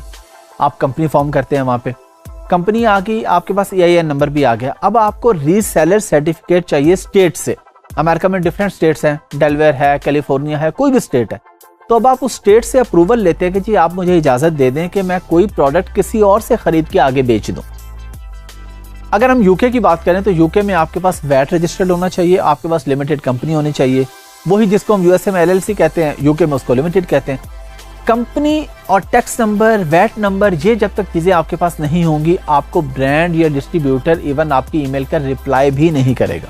तो आपने काम जब कोई भी करने लगना है तो उससे पहले उसकी जो चीजें हैं वो पूरी करनी है। अगर चीजें ही पूरी नहीं है आपके पास, आपको काम करने का बेनिफिट ही नहीं होगा। अब ये सारी चीजें लेके जब आप जाएंगे तब भी जरूरी नहीं है कि ब्रांड आपको अप्रूव कर दे। जिस तरह मैंने पहले आपको बताया, पिछली वीडियोस में मैंने आपको बताया कि आप पहले डिस्ट्रीब्यूटर के पास जाएंगे, उससे लेंगे, और उसके बाद एक टाइम आएगा, आपके अकाउंट की हेल्थ वगैरह अच्छी बन चुकी होगी, फिर एक टाइम आएगा कि आप जाएंगे डायरेक्ट ब्रांड के पास कि जी आप मुझे प्रोडक्ट दे दें।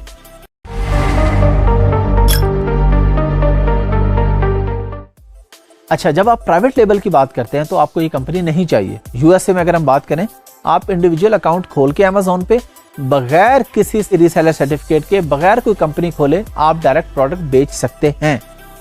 लेकिन होलसेल में आपके लिए जरूरी है। अब यहाँ पे टॉपिक ये आ जाता है कि आप कहते हैं जी मैं ये सारे काम खुद कर लूंगा। ये काम आपका नहीं है।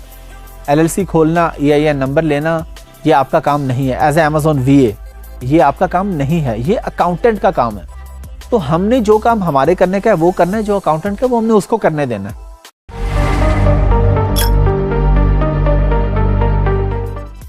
जिस तरह मैं आपको पहले भी बता चुका हूं कि इस काम का, इस कोर्स का जो सबसे बड़ा बेनिफिट है वो यही है कि आपने इसमें 50 चीजें सीखी, आपको 2 चीजें अच्छी समझ आ गई हैं और आपने उन पे ज्यादा फोकस कर दिया, आप वहीं से पैसे कमा सकते हैं।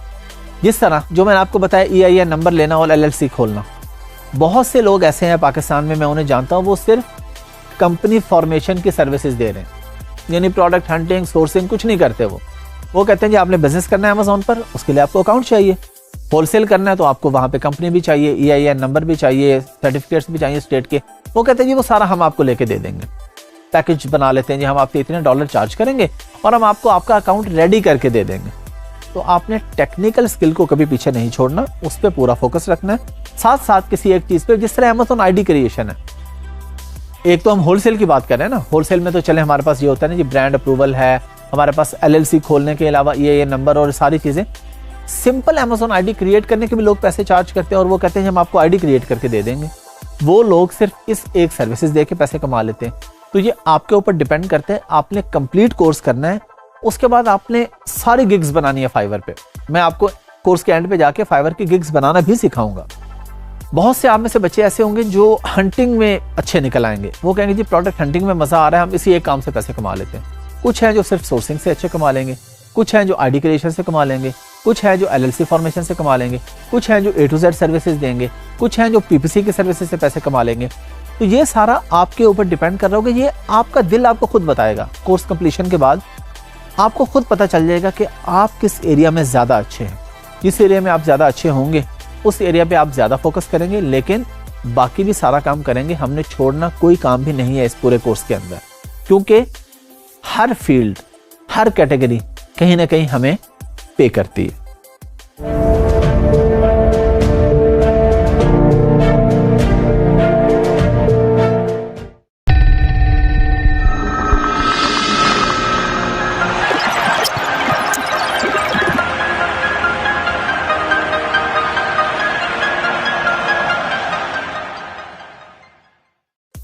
इस वीडियो में हम लोग सीखेंगे कि अगर हमने सप्लायर से कांटेक्ट कर लिया या हमने डिस्ट्रीब्यूटर से किया या ब्रांड से डायरेक्टली किया, अब उसने हमें लिस्ट भेज दी, अप्रूव कर दिया पहले उसने, हमने ये सीख लिया कि हमने किस किस तरीके से क्या क्या हमें चीजें चाहिए, अप्रूव हो गया। अब लिस्ट आ गई है, उस अब लिस्ट का एनालिसिस हम कैसे करेंगे। उसने हमें 500 प्रोडक्ट भेज दी हैं। अब हमें ये कैसे पता चलेगा कि इसमें से कौन सी हमारे फायदे की है, कौन सी नहीं है। अब हम एक एक प्रोडक्ट को जाके अमेज़न पे देखें कितने की बिक रही है, अच्छा जी इतने की हमें मिल रही है, फिर हम हीलियम 10 पे जाएं, फिर हम प्रॉफिटेबिलिटी कैलकुलेटर पे जाएं। एक एक प्रोडक्ट को देखने में हमारा तो बहुत सा टाइम वेस्ट हो जाएगा इसमें। तो हम लोग क्या करेंगे, हम लोग एक टूल का इस्तेमाल करेंगे जिसका नाम है होलसेल इंस्पेक्टर। हम लोग इस टूल पे जाएंगे, ये टूल हमें बता देगा, इस पे अभी मैं आपको प्रैक्टिकली करके दिखाऊंगा, फिल्टर्स लगाऊंगा, हमें पता चल जाएगा कि कौन सी चीज हमें फायदे में है, कौन सी चीज नहीं है। तो जहां हमारा 500 प्रोडक्ट पे कई घंटे या कई दिन नहीं कई दिन लगने थे, अब वो काम हमारा 5 या 10 मिनट में हो जाएगा।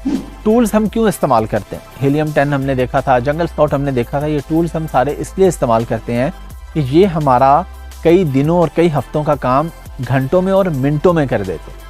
ये हमें बता देते हैं कि आपको ये प्रोडक्ट वायबल है, ये वायबल नहीं है, इस प्रोडक्ट को इतने लोग बेच रहे हैं, इसका BSR ये है, एवरेज प्राइस ये रहती रही है, बाय बॉक्स ये रहता रहा है, जिस तरह हमने कीपा भी सीखा था।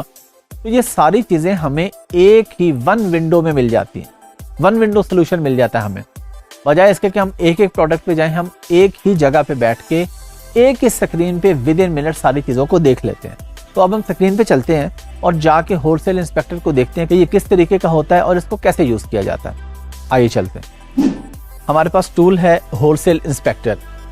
अब सवाल ये पैदा होता है कि ये टूल हमारे पास लॉगिन कैसे है? मैंने तो आपके सामने लॉगिन किया हुआ है। जब भी आप किसी भी बंदे से, किसी भी कंपनी से टूल्स खरीदते हैं तो ये उनका काम है कि आपको ये टूल्स देना और लॉगिन करवा के देना। तो वो आपको, आप जिससे भी खरीदेंगे, क्योंकि हम नॉर्मली पाकिस्तान में हम लोग रहते हैं तो हम शेयरिंग बेसिस पे टूल्स खरीदते हैं। जो टूल्स की ओरिजिनल और एक्चुअल प्राइस है वो बहुत ज़्यादा होती है, तो हम शेयरिंग बेसिस पे ले लेते हैं टूल्स और उन टूल्स का इस्तेमाल करते हुए हम अपना काम कर लेते हैं। जितनी हमें ज़रूरत होती है वो हमें शेयरिंग टूल से हमारा काम हो जाता है। तो इसमें आपको हेल्प मिल जाती है, हर तरह की टूल्स आपको कोई भी चाहिए हो आराम से मिल जाते हैं, जिससे फिर हम प्रैक्टिकली काम कर लेते हैं आसानी से और कम पैसों में। अब टूल आ गया मेरे पास, मैंने क्या किया, सिंपली मैंने यहाँ पे क्लिक किया जाके, और ये मेरे पास एक एक्सेल की शीट है जो कि शीट मुझे भेजी थी मेरे सप्लायर ने। मैंने इसको ओपन कर लिया। अब मैं उस शीट पे आया, मैंने क्या किया जी, मैंने कहा जी व्यू प्रोडक्ट्स। अब ये प्रोडक्ट्स मेरे पास लोड हो रही हैं। अब मैंने देखा कि मेरे पास इतनी सारी प्रोडक्ट्स हैं। मैं सबसे पहले जाऊंगा कि मंथली सेल्स,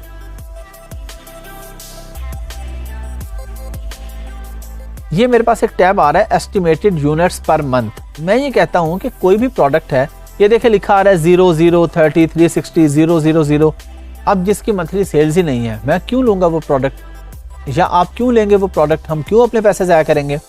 तो हम यहाँ पे जाके चेक कर लेंगे। हम यहाँ पे एक फिल्टर लगाते हैं, हम कहते हैं जी ग्रेटर देन 100।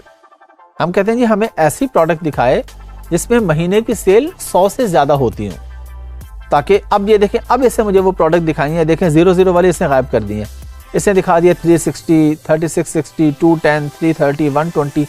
अब ये सारी प्रोडक्ट्स मुझे वो दिखा रहा है जो कि 100 से ज़्यादा बिकती हैं महीने में। तो हम ऐसी प्रोडक्ट में जाएंगे कि जिसमें डेली के 3-4 यूनिट बिके, एवरेज 100 यूनिट महीने के आते हैं, तो ठीक है, होलसेल है ना। होलसेल में हम एक प्रोडक्ट पे तो नहीं रह रहे, हमने multiple products at a time launch की हुई हैं। दूसरा टैब जो इसमें हमारे काम का है वो होगा, यहाँ पे हमारे पास आएगा ये प्रॉफिट। अच्छा, अब देखें कुछ ऐसी प्रोडक्ट हैं जिनमें प्रॉफिट है 0.34, 0.56, बहुत थोड़ा प्रॉफिट है। यहाँ पे मैं पहला काम करूँगा कि मैं लगाऊंगा फिल्टर। मैं कहता हूँ जी ग्रेटर देन $2। मैं कहता हूँ मुझे ऐसी प्रोडक्ट दिखाए जिसमें मुझे कम से कम $2 तो बचे ना। अब ये देखें क्या हुआ, उसने मुझे दिखा दी प्रोडक्ट्स। सैकड़ों प्रोडक्ट्स में से मेरे पास फाइनल हुई हैं कितनी, 6 प्रोडक्ट्स, क्योंकि मैंने कहा जी मुझे ऐसी प्रोडक्ट में काम करना है जिसमें मुझे अच्छा मार्जिन मिले। अब आप सोचें, अगर ये टूल हमारे पास नहीं होता तो हम क्या करते? हमारे पास सैकड़ों प्रोडक्ट्स, कई 100 प्रोडक्ट सप्लायर ने भेजी, हम एक एक प्रोडक्ट पे जाते, प्रॉफिटेबिलिटी कैलकुलेटर चलाते, जी इतने की मिल रही है, इतने की बिक रही है, तो कितना टाइम लगता है हमारा। हमने सिंपल सा एक टूल यूज़ किया, उस पर आके लिखा, उसने विद इन मिनट्स हमें बता दिया कि भाई आपके काम की इतनी प्रोडक्ट्स हैं इसमें। अब मैं कहता हूँ नहीं जी चलें ठीक है, ये तो बहुत कम है, मुझे $1 का प्रॉफिट भी काफ़ी है, तो मैं यहाँ पे 1 कर दूंगा। अब 1 करके किया तो मेरे पास अभी भी वही ऑप्शन आ रही है, यानी बाकी जो प्रोडक्ट्स हैं उनका मार्जिन इससे भी कम है। हम एग्जाम्पल ले लेते हैं कि जी मैं कहता हूँ जी मुझे आप 0.50 भी अगर, यानी 50 सेंट भी बच जाए तो ठीक है, मैं करूँगा। अब इससे मुझे 2 प्रोडक्ट्स और दिखा दिए कि अगर आप इस पे काम करना चाहते हैं इतने मार्जिन पे भी, तो आपके पास ये ऑप्शंस भी मौजूद है। अब हम ये इसमें मल्टीपल फैक्टर्स देखते हैं कि हमारे पास सेल्स वेलोसिटी कितनी मिल रही है, हमें जाना चाहिए नहीं जाना चाहिए, $1 तो मिनिमम होना चाहिए, 2 हों और अच्छी बात है। लेकिन एक चीज़ हमने देखी, जब हमने कहा कि $2 से ज़्यादा होना चाहिए, तो उसने सिर्फ $2 वाले नहीं दिखाए, उसने ऐसा भी दिखा दी जिसमें $22 का भी प्रॉफिट है। जिसमें $9 का, जिसमें 8, 7, 6, 4 बहुत अच्छे मार्जिन है। और होलसेल में ऐसी प्रोडक्ट्स होती हैं जिनमें आपको बहुत अच्छा मार्जिन मिल जाता है। अब यहाँ पे हमें ये सारा इसका डाटा दे रहा होता है बाकी कि इसका एसिन क्या है, इसकी वेरिएशन कौन सी है, ब्रांड का नाम क्या है, कलर कौन सा है। अमेजोन का लिंक इवन हमें दे रहा होता है, लिस्टिंग का लिंक डायरेक्टली जाके, कॉस्ट प्राइस आ रही है, आगे प्रॉफिट आ रही है, ये सब कुछ हमें यहाँ पे मिल रहा होता है। तो हमने 2 चीज़ें देखी, मंथली सेल्स देखी, प्रॉफिट देखा। अब हम सैकड़ों सप्लायर से रब्ता करेंगे, वो हमें हज़ारों की तादाद में प्रोडक्ट्स भेजेंगे। हम यहाँ पे आएंगे, विद इन मिनट्स हमें पता चल जाएगा कौन सी प्रोडक्ट हमने करनी है और कौन सी प्रोडक्ट हमने नहीं करनी। होलसेल इंस्पेक्टर भी अब आप लोगों ने सीख लिया, आपको काफ़ी चीज़ों का बेहतर आइडिया हो गया। हम लोग मेनली ये सारा कोर्स कर रहे थे प्राइवेट लेवल पे, लेकिन हमने इसमें होलसेल भी प्रॉपर तरीके से ऐड कर दिया। हमारा जो प्लान था वो तो प्राइवेट लेवल का ही था सर। शुरू की जो आपने वीडियोस देखी, जब स्टार्ट किया था हमने प्राइवेट लेवल से लिया था, लेकिन मैं अब आपको होलसेल प्रॉपर बता रहा हूँ, ताकि अगर आपको कोई होलसेल का क्लाइंट मिलता है तो आप उसको भी ग्रैब कर सकें, आप उसके साथ भी काम कर सकें, आप वहां से भी पैसे कमा सकें। क्योंकि हमारा मेन सीखने का मकसद तो यही है ना कि हम ये काम सीखें, इससे हम पैसे कमाएं, और पैसे हम डॉलर्स में कमाएं, ताकि हमारे मुल्क का भी फायदा हो और हमारा भी फायदा हो।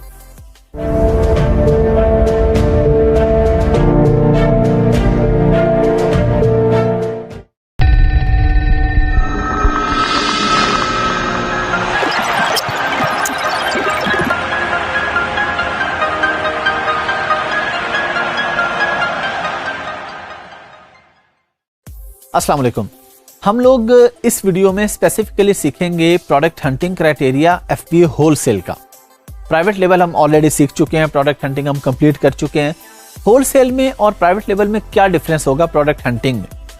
एक तो वही रूल्स हम फॉलो करेंगे जिस पे हमने पहले बात कर ली थी कि ब्रेकेबल प्रोडक्ट ना हो, बैटरी वाली ना हो, सेल वाली प्रोडक्ट ना हो, ऐसी प्रोडक्ट नहीं होनी चाहिए, इस पे हमारी बात हो चुकी है। वायरिंग ना हो, उसके अंदर कोई लाइट ना हो कि लाइट खराब होगी जी, वायर थी, वायर जल गई, बैटरी काम नहीं की, बच्चे का टॉय था जी, टॉय चला नहीं। तो ऐसी प्रोडक्ट से तो हम बचेंगे प्राइवेट लेवल में भी और होलसेल में भी।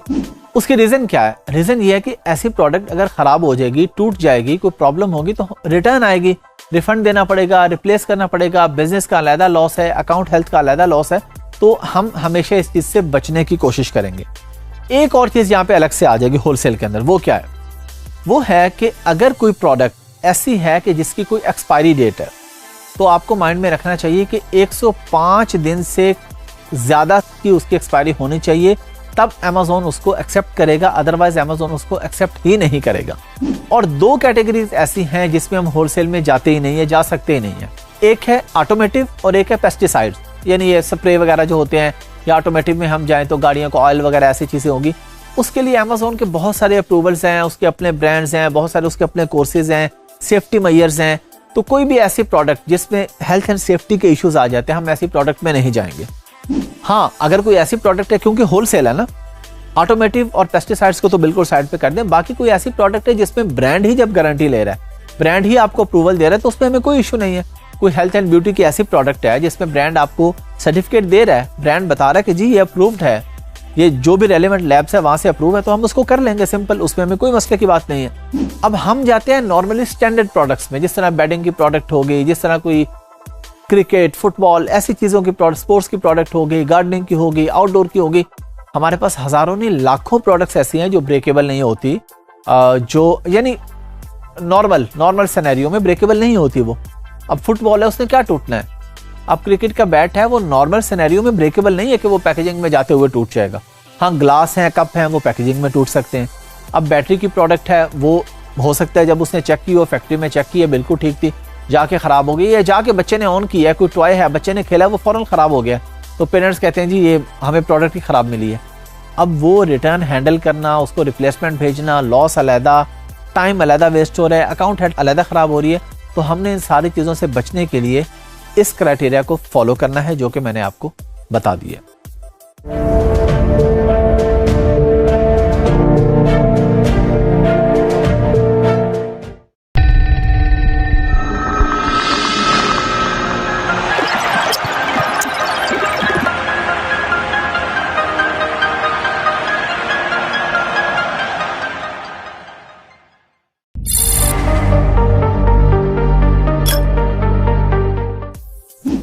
अस्सलाम वालेकुम। हम लोग बात करेंगे पीपीसी रिपोर्ट पे कि पीपीसी रिपोर्ट क्या होती है। एक तो हम डिटेल में ये सारी चीज़ें प्रैक्टिकली सीख चुके हैं, देख चुके हैं कि पीपीसी क्या होती है। पीपीसी रिपोर्ट, हम पीपीसी को पहले छोड़ देते हैं, हम बात करते हैं कि रिपोर्ट क्या होती है। आप सबके माइंड में आ गया कि आपने किसी को भी कोई भी काम कहा है, उस काम की रिपोर्ट कि जी इस काम का क्या बना। किसी ऑफिस में है, मैनेजर ने कहा है जी आप मुझे सेल्स की रिपोर्ट ला के दें, मार्केटिंग वालों को कहा है जी आप मुझे यहाँ की रिपोर्ट ला के दें, मार्केटिंग में हमने कितने बजट लगाया, हमें क्या फ़ायदा हुआ, कहाँ पे फ़ायदा नहीं हुआ। किसी भी काम की कोई भी रिपोर्ट होती है। इसी तरह जब आप पीपीसी चलाते हैं तो उस पर भी रिपोर्ट आती है। आप रिपोर्ट डाउनलोड करते हैं, आप देखते हैं कि मुझे कौन से कीवर्ड्स पे फ़ायदा हुआ, किस कीवर्ड के अगेंस्ट मुझे सेल्स आई, कहाँ पे मेरे कितने पैसे लगे, कितनी सेल्स आई, कहाँ पे मुझे ज़्यादा फ़ायदा हुआ, कहाँ पे कम फ़ायदा हुआ। ऑटो पे चलाई तो कौन से कीवर्ड्स पे क्या हुआ, मैनुअल पे चलाई तो कौन से कीवर्ड्स पे क्या हुआ। ये सारा कुछ हमें रिपोर्ट बताती है।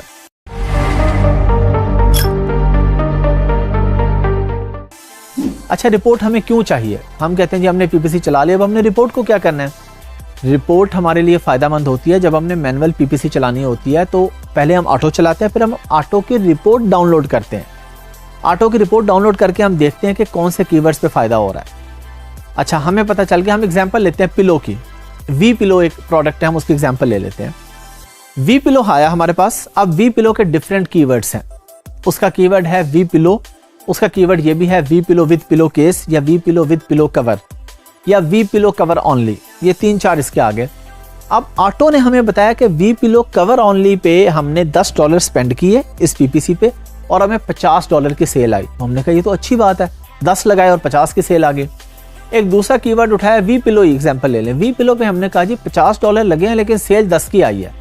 ये तो लॉस हुआ ना, कि पैसे ज़्यादा लगे, बजट ज़्यादा लगा, सेल भी कम आई। प्रॉफिट तो उसमें और भी कम है लेकिन सेल ही कम आई है बजट लगाने से। तो फिर हम क्या करेंगे, हम इसको ऑप्टिमाइज करेंगे पीपीसी को। तो पीपीसी को ऑप्टिमाइज करने के लिए ज़रूरी है कि हमारे पास रिपोर्ट हो। अब ऑटो ने हमें रिपोर्ट दिखा दी, हमने देख लिया कि we pillow cover only pay अच्छा आ रहा है, हम एग्जाम्पल ले रहे हैं ना। तो अब हम we pillow cover only pay manual PPC चलाएंगे। ये मैनुअल और ऑटो कैसे चलानी है, कीवर्ड कैसे ऐड करने, ये तो मैं आपको बता चुका हूँ। अभी हम रिपोर्ट्स पे बात कर रहे हैं। ये आप लोग ऑलरेडी पीपीसी के लेक्चर्स में कंप्लीटली सीख चुके हैं। अगर कहीं इशू आ भी रहा है तो आप उस लेक्चर को रिपीट कर लें, टीम से पूछ लें, टीम आपकी हेल्प कर देगी, मेरे से पूछ लें, मैं आपकी हेल्प कर दूंगा। तो सब लोग आपकी हेल्प करेंगे इसमें इंशाल्लाह। जो चीज़ें गुजर चुकी हैं उनको हम रिपीट नहीं करेंगे, हम अगले टॉपिक पे बात करेंगे ताकि हमारा टाइम वेस्ट ना हो, आपका भी टाइम वेस्ट ना हो। जिनको नहीं समझ आई वो उस लेक्चर को जब रिपीट करेंगे, देखेंगे तो उन्हें समझ आ जाएगी कि पीपीसी, मैनुअल और ऑटो मैंने आपको चलानी बताई थी, कैसे बताई थी, डायनामिक बिड्स क्या होती हैं, किस तरीके से हमने चलाई थी। अब हमारे पास रिपोर्ट का फायदा हमें पता चल गया। अच्छा, फिर मैनुअल की रिपोर्ट हम क्यों डाउनलोड करेंगे? हमने मान लिया कि जी चलें ऑटो तो इसलिए चाहिए ना, तो उसके बाद मैनुअल चलानी है। मैनुअल की क्यों चाहिए? मैनुअल की इसलिए चाहिए कि हमें पता चले जब हमने नेक्स्ट ऑप्टिमाइज करनी है पीपीसी, तो पीपीसी ऑप्टिमाइजेशन में हमें पता हो कि कौन से कीवर्ड्स को अब हमने निकाल देना है और कौन से को चला के रखना है। ज़रूरी नहीं है कि अगर $10 लगा के 50 की सेल आई है V pillow cover only pay, तो मैनुअल पे हमेशा 10 लगाएंगे तो 50 आएगी। ये भी हो सकता है कोई टाइम ऐसा है 10 लगाएं 100 आ जाए। ऐसा टाइम भी आ सकता है कि 10 लगाएं और 10 भी ना आए। तो ये चीज़ें क्योंकि चेंज हो रही होती हैं, तो हम रिपोर्ट एवरी वीक या एवरी 2 वीक्स डाउनलोड कर रहे होते हैं और देख रहे होते हैं ऑप्टिमाइजेशन क्या होती है।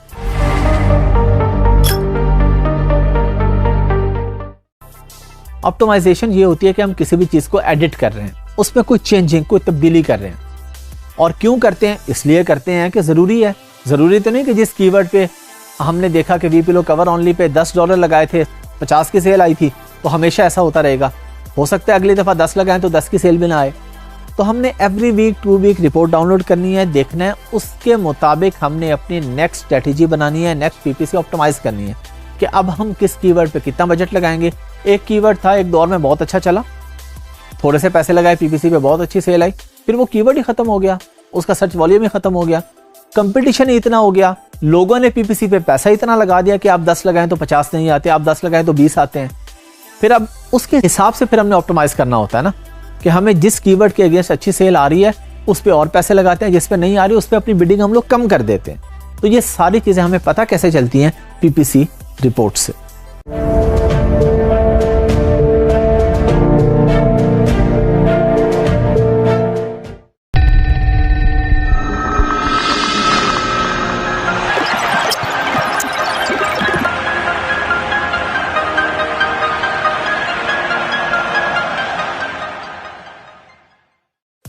अस्सलाम वालेकुम।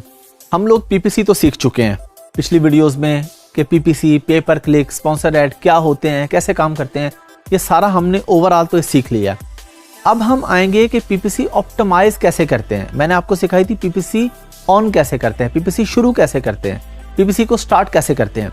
लेकिन स्टार्ट तो हमने कर ली, अब उसके बाद अगर हमें उसको ऑप्टिमाइज करना पड़ता है, उसको एडिट करना पड़ता है, उसमें कुछ चीज़ें तब्दील करनी पड़ती हैं, कीवर्ड्स हैं, उसका बजट है, डायनामिक बिड्स है, अप करनी है, डाउन करनी है, अप एंड डाउन करनी है, क्या करना है, ये क्या सिलसिला होगा, कैसे चलेगा। इसके लिए हमने ज़ाहिर है हमें अगर पता होगा, पहले हमारे पास रिपोर्ट होगी तो हम इसको ऑप्टिमाइज कर पाएंगे।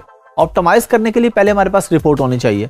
सबसे पहले क्या होगा, पीपीसी होगी, हम चला देंगे, चलाना मैंने आपको सिखा दिया, ऑटो भी और मैनुअल भी। अब उसके बाद क्या होगा, आप उसकी रिपोर्ट डाउनलोड कर लेंगे, वो भी मैंने आपको सिखा दी। लेकिन अब रिपोर्ट हमारे पास आ गई तो रिपोर्ट में क्या क्या चीज़ें हैं, अब रिपोर्ट में जो चीज़ें हैं उनको हमने देखना है, फिर हमने डिसाइड करना है कि हमने इस पर क्या तब्दीली लेके आनी है, जो हमने उस पर चेंजिंग करनी है उसको हम कहते हैं ऑप्टिमाइजेशन। तो ऑप्टिमाइजेशन एक्चुअल में हम कैसे करेंगे ये हम करेंगे अगली वीडियो में। अभी मैं आपको दिखाऊंगा एक रिपोर्ट, हम रिपोर्ट देखेंगे स्क्रीन पे और उस पर जो जो चीज़ें आ रही हैं वो सारी हम देखेंगे और उसके बाद उससे अगली वीडियो में फिर मैं आपको बताऊंगा कि अब हमने इसको ऑप्टिमाइज कैसे करना है। देख तो लिया, हमें पता चल गया, अच्छा ये चीज़ इस मकसद के लिए, ये इस मकसद के लिए, CTR क्या होता है, इंप्रेशंस क्या होते हैं, क्लिक क्या होते हैं, कितने पैसे लगाए, कितने आए, स्टार्ट कब की थी, एंड कब हो रही है, कैंपेन नेम क्या है, ये सारी चीज़ें मैं आपको बताता हूँ। अभी स्क्रीन पे चलते हैं और उसके बाद हम इसको अगली वीडियो में सीखेंगे कि अब इसको ऑप्टिमाइज हम कैसे करेंगे। चलिए जी, हम लोग स्क्रीन पे आ गए हैं। अब ये एक डाउनलोडेड रिपोर्ट हमारे सामने है एक्सेल की फाइल में। अगेन इसमें कुछ चीज़ें हैं जो हमसे रेलिवेंट नहीं है। ये portfolio name, currency of course ये यूके की है तो GBP आ रही है, एंड डेट की हमें इसमें ज़रूरत नहीं है, ग्रुप नेम, कैंपेन नेम, ये सारी चीज़ें मैं आपको बता चुका हूँ कि ये फॉर्मेलिटी होती हैं। अब हमने यहाँ पे आके देखना है, मैच टाइप हमारे पास एक्सेक्ट आ रही है, टारगेटेड कीवर्ड्स हमारे सामने आ रहे हैं। तो हमने जो मेन चीज़ देखनी है वो इम्प्रेशंस, क्लिक्स और उसके बाद CTR यानी क्लिक थ्रू रेट वगैरह देखना है।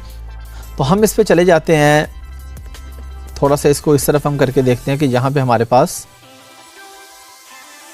यहाँ पे हम अब इसको चेक करते हैं। हमने देखा कि ये एक कस्टमर सर्च टर्म हमारे पास आ रही है कि पिलो, ऑफ पिलोज या पिलो या पिलोज या पिलोज, कोई भी कीवर्ड है, उस कीवर्ड के सामने इंप्रेशंस आए हैं 2 और क्लिक आया है 1। इंप्रेशन का क्या मतलब होता है, आप फेसबुक यूज़ कर रहे हैं और यूज़ करते हुए आपके सामने एक स्पॉन्सर ऐड आता है, लेकिन आप उस पर क्लिक नहीं करते, आप स्क्रॉल डाउन करते जा रहे हैं, एक ऐड आता है, आप उसे बस ऊपर गुजार देते हैं और चीज़ें देखने लग जाते हैं। तो ये इंप्रेशन है कि आपके सामने शो हुई है, प्रोडक्ट आई है, लेकिन आपने उस पर क्लिक नहीं किया। अब जब क्लिक कर दिया तो वो हो गया क्लिक, कि आपने क्लिक करने के बाद उसमें इंटरेस्ट लिया, उसमें मजीद देखा।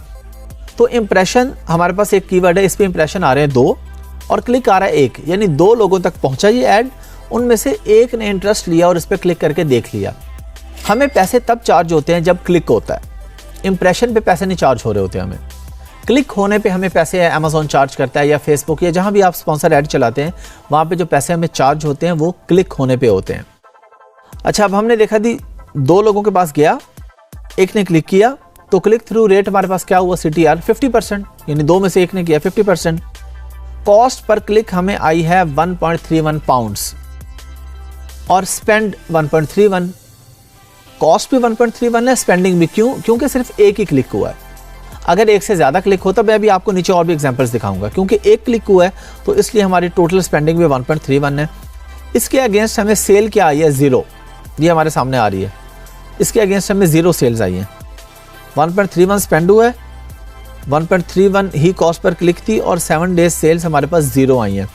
तो एडवर्टाइजिंग कॉस्ट जिसे हम अकॉज कहते हैं, अकॉज हमारे पास इसका आया ही नहीं है क्योंकि सेल ही नहीं आई ना। नीचे आपके पास जो नज़र आ रहा है, अभी मैं आपको वहाँ पे लेके चलता हूँ, वो एग्जांपल लेते हैं कि वहाँ पे अकॉज जो आ रहा है तो ये इसका क्या मतलब होता है। अब हम आ जाते हैं एक और कीवर्ड पे। इस कीवर्ड पे हम आए हैं पिलो पे और 9829 इसके इंप्रेशन से और 42 क्लिक्स हुए हैं सिर्फ इस पर। यहाँ पे हमें क्लिक थ्रू रेट जो परसेंटेज आई है वो 0.4273% ज़ाहिर है और ऑलमोस्ट 10,000 इंप्रेशन में से जस्ट 42 क्लिक्स आए हैं। हमारी कॉस्ट पर क्लिक आई है यहाँ पे 1.34। अब यहाँ देखें स्पेंडिंग हुई है 56.16, यानी 1.34 मल्टीप्लाई बाय 42। तो जितने भी टोटल हमारे क्लिक्स होंगे और जो कॉस्ट पर क्लिक होगी उसको मल्टीप्लाई करके जो हमारे पास नंबर्स आएंगे वो आएंगे स्पेंडिंग में। अच्छा, हमने 56 पाउंड्स लगाए और इसके अगेंस्ट हमें सेल कितनी आई? 113 पाउंड्स की, 113 पाउंड्स की सेल आई है, जो कि बैड है, बुरी चीज़ है, कोई अच्छी चीज़ नहीं है। हमारे पास यहाँ पे अकॉज आ रहा है 49%, यानी हमने जितने पैसे लगाए थे तकरीबन उससे डबल की हमारे पास सेल आई है। हमें 5 गुना सेल्स आनी चाहिए। आइडियली जो अकॉज है हमारा वो लेस देन 20% होना चाहिए, यानी अगर मैंने 50 पाउंड लगाए हैं तो मुझे 250 पाउंड्स की सेल आनी चाहिए। इससे ऊपर जितनी है वो बहुत अच्छी है। अगर मैं 50 लगा के 500 की सेल्स ला रहा हूँ, 10% अकॉज है तो बहुत ही ज़बरदस्त है। अगर 400 है तो फिर भी ठीक है, लेकिन 50 लगा के 250 से कम की सेल्स हमें नहीं आनी चाहिए। हमने इसी को तो ऑप्टिमाइज़ करना है। यही तो चीज़ें हमने देखनी है, जो कि हम अगली वीडियो में देखेंगे, करेंगे कि हमने अब यहाँ से कौन से कीवर्ड्स उठाने हैं जिनको हमने ऑप्टिमाइज़ करना है। तो अब हम एक और पे आ जाते हैं जिसका हम देख लेते हैं कि थोड़ा अकॉस हमारे पास बेहतर आ रहा है। तो हमारे पास ये एक में अकॉस बेहतर आ रहा है, 15% आ रहा है, ये आ गया जी। इम्प्रेशंस यहाँ पे आ जी 19 और क्लिक हुए हैं सिर्फ 2। अच्छा, यहाँ पे हमारी जो स्पेंडिंग हुई है वो हुई है 2.44। हमारे तकरीबन 3 पाउंड लगे हैं, लेकिन उसके अगेंस्ट हमें सेल्स आई हैं 16 पाउंड्स की, तो 15% है, जो कि बेहतर है। इस तरह मैंने कहा कि जितने लगाएं उससे 5 गुना तो आनी चाहिए ना। तो अगर 50 लगाए हैं तो 250, अगर हमने यहाँ पे 3 लगाए तो 15 की सेल्स, तो बिल्कुल ठीक है। हमने 2.44 लगाए और 15.99 की हमारे पास सेल्स आई हैं। अच्छा, अब अगर हम कोई ऐसा देखते हैं कि जिसमें हमारी स्पेंडिंग भी ज़्यादा हो और ऑर्डर्स भी ज़्यादा आए हों हमारे पास, तो वो हमारे पास ये ऊपर एक आ रहा है, ये हमारे पास एक कीवर्ड आ गया पिलोस 2 पैक। इसके इंप्रेशंस भी बहुत ज़्यादा, 52,000 लोगों तक पहुंची, 169 ने क्लिक किया, 0 पॉइंट समथिंग ज़ाहिर है इसका CTR है, क्योंकि 52,000 में से जस्ट 169 लोगों ने क्लिक किया। लेकिन ये मैटर नहीं कर रहा, हमें पैसे पड़ रहे हैं क्लिक के ऊपर। तो हमारे लिए जो चीज़ मैटर कर रही है वो कर रही है कि कॉस्ट पर क्लिक क्या आ रही है और स्पेंडिंग कितनी हो रही है और उसके अगेंस्ट सेल्स कितनी आ रही है। मैं आपको एग्जांपल देता हूँ। हमारे पास अगर इंप्रेशंस हैं, हम कहते हैं जी 1 लाख इंप्रेशंस आए, 1 लाख लोगों तक गया और सिर्फ 10 क्लिक्स आए, लेकिन प्रोडक्ट हमारी ऐसी थी कि उन 10 क्लिक्स पे हमने वो प्रोडक्ट बेची, हमने $100 की, तो $1000 की हमारे पास सेल्स आ गई। अगर 1000 की सेल्स आ गई तो बहुत ज़बरदस्त चीज़ है। अगर हमारे पास 2 पाउंड भी हमने कह दीजिए हमने 1 पे लगाए तो 10 क्लिक के हमारे जस्ट 20 पाउंड लगे। तो डिपेंड कर रहा होता है, हम जो चीज़ मेन फोकस कर रहे होते हैं वो होती है हमारा कितने स्पेंड की और उसके अगेंस्ट सेल्स हमारे पास क्या आई है। तो यहाँ पे हमारे पास आ गया 127 कॉस्ट पर क्लिक आई है, 214 हमने टोटल स्पेंड की है, यानी 1.27 मल्टीप्लाई बाय 169। टोटल कॉस्ट हमारी लगी इसके अंदर 214 और टोटल सेल्स हमारे पास आई हैं 774। तो ये कदर बेहतर है, अच्छा नहीं है। 27% कॉज है फिर भी, तो कदर बेहतर है, बहुत अच्छा नहीं है। बस हम कह सकते हैं कि ठीक है, गुजारा है। लेकिन हमारा टारगेट क्या होगा? लेस देन 20 और आइडियल क्या होगा? Less than 10। लेस देन 10 हो तो ये बेस्ट कॉज होता है। और हमारे पास यहाँ पे क्या आ रहा है, हमारे पास जो टैब्स आ रहे हैं जो हमसे रेलिवेंट हैं, ये total return on advertising spend आ रहा है कि आपने कितने लगाए और उसके अगेंस्ट आपके पास रिटर्न क्या आया है। 7 डेज़ की हमारे पास टोटल ऑर्डर्स आ रहे हैं कि 46 ऑर्डर आए हैं, 48 ऑर्डर आए हैं। यूनिट कितने आए हैं, ऑर्डर कितने आए हैं। अच्छा, यूनिट और ऑर्डर्स में क्या फ़र्क है? ये कह रहे हैं जी आपके पास ऑर्डर्स तो 46 आए हैं लेकिन यूनिट 48 आए हैं। इसका मतलब ये है कि 46 लोगों ने ऑर्डर प्लेस किया था, लेकिन उनमें से 2 लोग ऐसे थे जिन्होंने 2-2 यूनिट प्लेस किए थे, तो टोटल यूनिट 48 हो गए। यानी 46 में से हम अगर सादा से एग्जांपल लें तो 44 लोगों ने 1-1 पिलो ऑर्डर किया और जो 2 लोग थे उन्होंने उसके 2-2 पिलोज ऑर्डर किए, यानी क्वांटिटी 2 कर दी। तो ये हमारे पास क्वांटिटी जो होती है उसको हम यूनिट कहते हैं, टोटल ऑर्डर 46 कहते हैं। फॉर एग्जांपल यहाँ पे आ रहा होता टोटल ऑर्डर्स 1 और यूनिट 48, तो इसका मतलब था कि एक ही बंदे ने 48 यूनिट ऑर्डर कर लिए हैं। कन्वर्जन रेट हमारे पास आ रहा है परसेंटेज में, एडवर्टाइज्ड SKU यूनिट्स आ रहे हैं कि टोटल आप हमारे पास कितने यूनिट्स थे। इससे आगे की चीज़ें हमारी ये कोई ख़ास रेलिवेंट नहीं है। तो हमने जिस चीज़ पे फोकस किया वो कॉस्ट पर क्लिक पे, स्पेंडिंग पे, सेल्स पे। अब हम अगली वीडियो में जाके सीखते हैं कि हम PPC को ऑप्टिमाइज़ कैसे करते हैं। चलें जी, आप लोगों ने देख लिया, सारा सीख लिया, आपने अच्छी तरीके से देख लिया, आपको पता चल गया कि CTR क्या होता है, कितने इंप्रेशंस के साथ कितने क्लिक्स आए, उसकी क्या परसेंटेज थी, कितनी स्पेंडिंग की, उसके अगेंस्ट हमने कितनी सेल हासिल की। अब ये सारी चीज़ों को देखते हुए अगली वीडियो में हम सीखेंगे कि ऑप्टिमाइज़ कैसे करते हैं।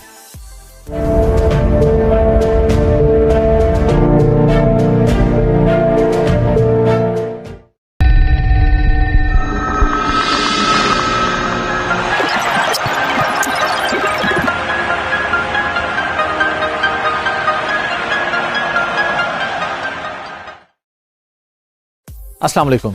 जैसे कि मैंने आपको पिछली वीडियो में बताया था कि हम इससे अगली वीडियो में पीपीसी को ऑप्टिमाइज करना सीखेंगे। रिपोर्ट्स का हमें पता चल गया, पीपीसी भी हमें पता है कि किस तरीके से चलाते हैं। अब हम जाएंगे और सीखेंगे कि हमने किस किस कीवर्ड्स को उठाना है, क्यों उठाना है, क्योंकि पहले मैंने आपको सिर्फ दिखाया था और बताया था।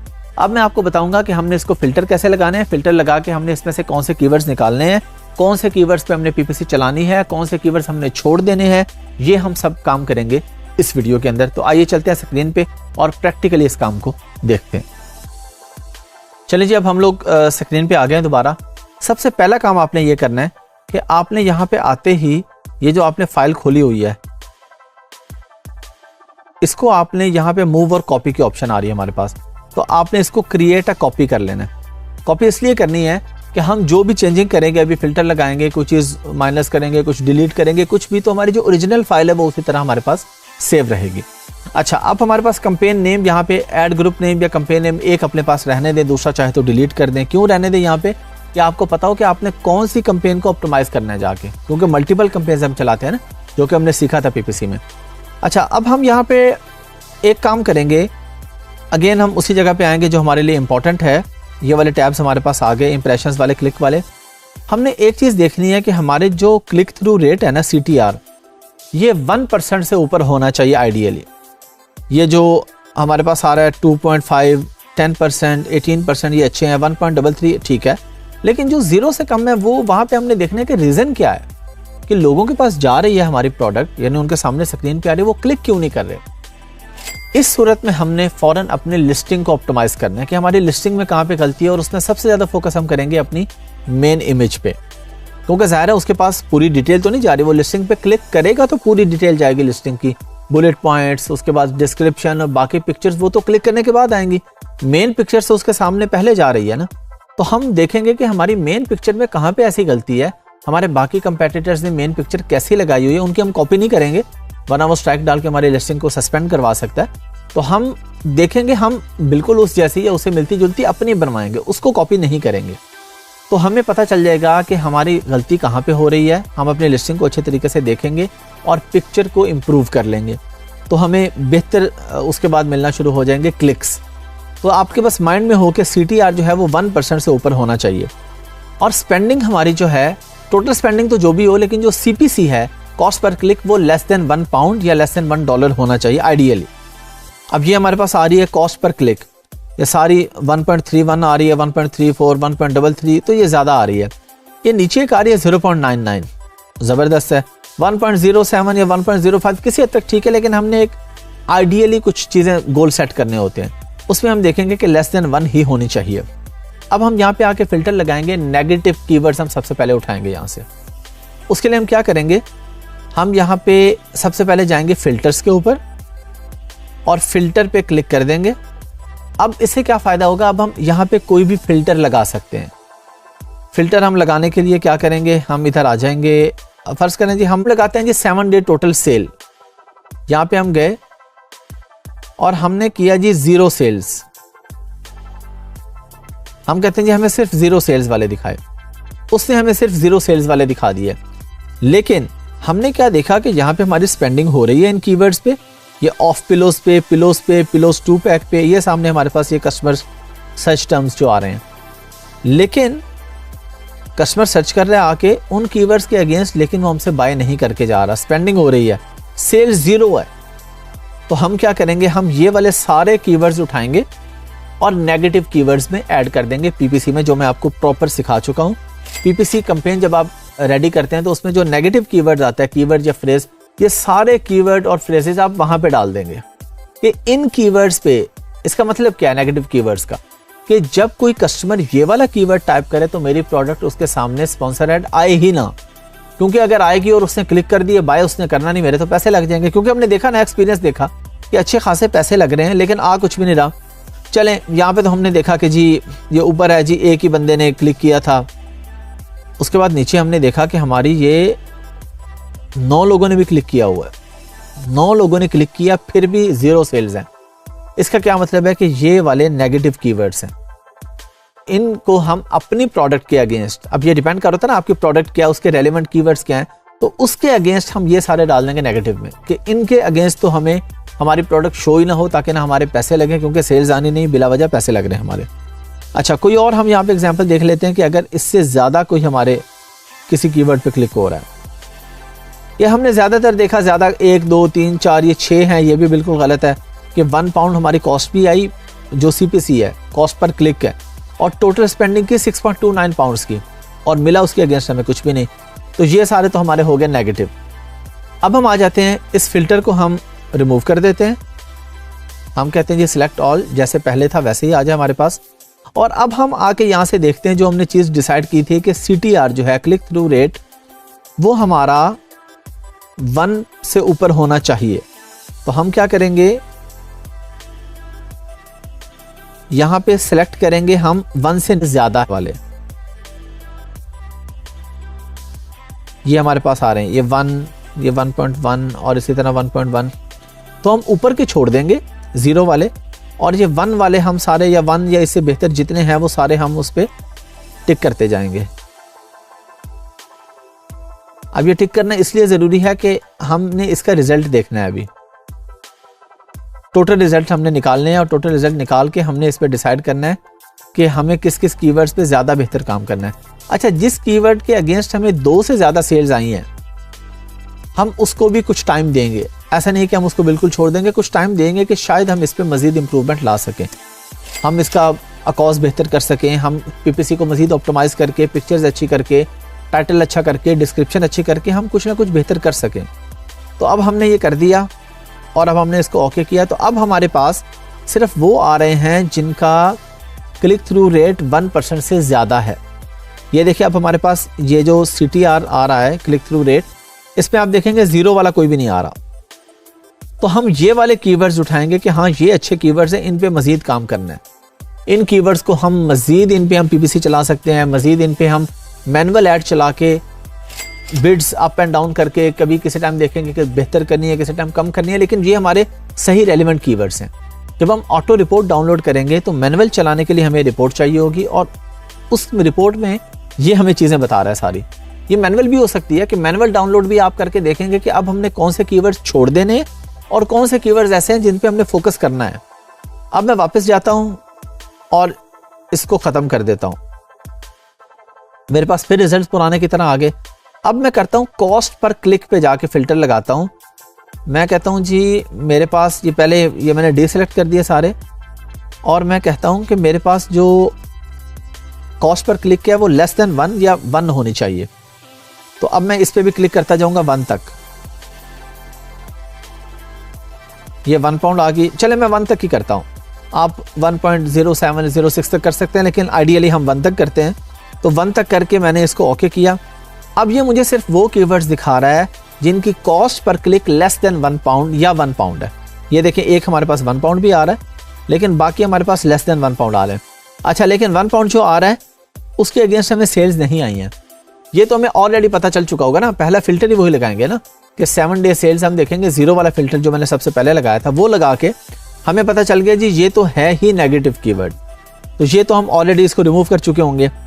अब हम यहाँ पे देखते हैं कि हमारे पास एडवर्टाइजिंग कॉस्ट हमारे पास सबसे बेहतर यहाँ पे क्या आ रहा है। ये कॉटन पिलो हमारे पास सबसे बेहतर आ रहा है, इसका कॉस्ट आ रहा है 9%। एक्सीलेंट है, यानी हमने सिर्फ 6 पाउंड लगाए हैं और उसके अगेंस्ट 63 पाउंड्स की हमने सेल्स जनरेट की हैं। अब इससे भी ज़्यादा एक बेहतर है, वो है होटल बेड पिलो।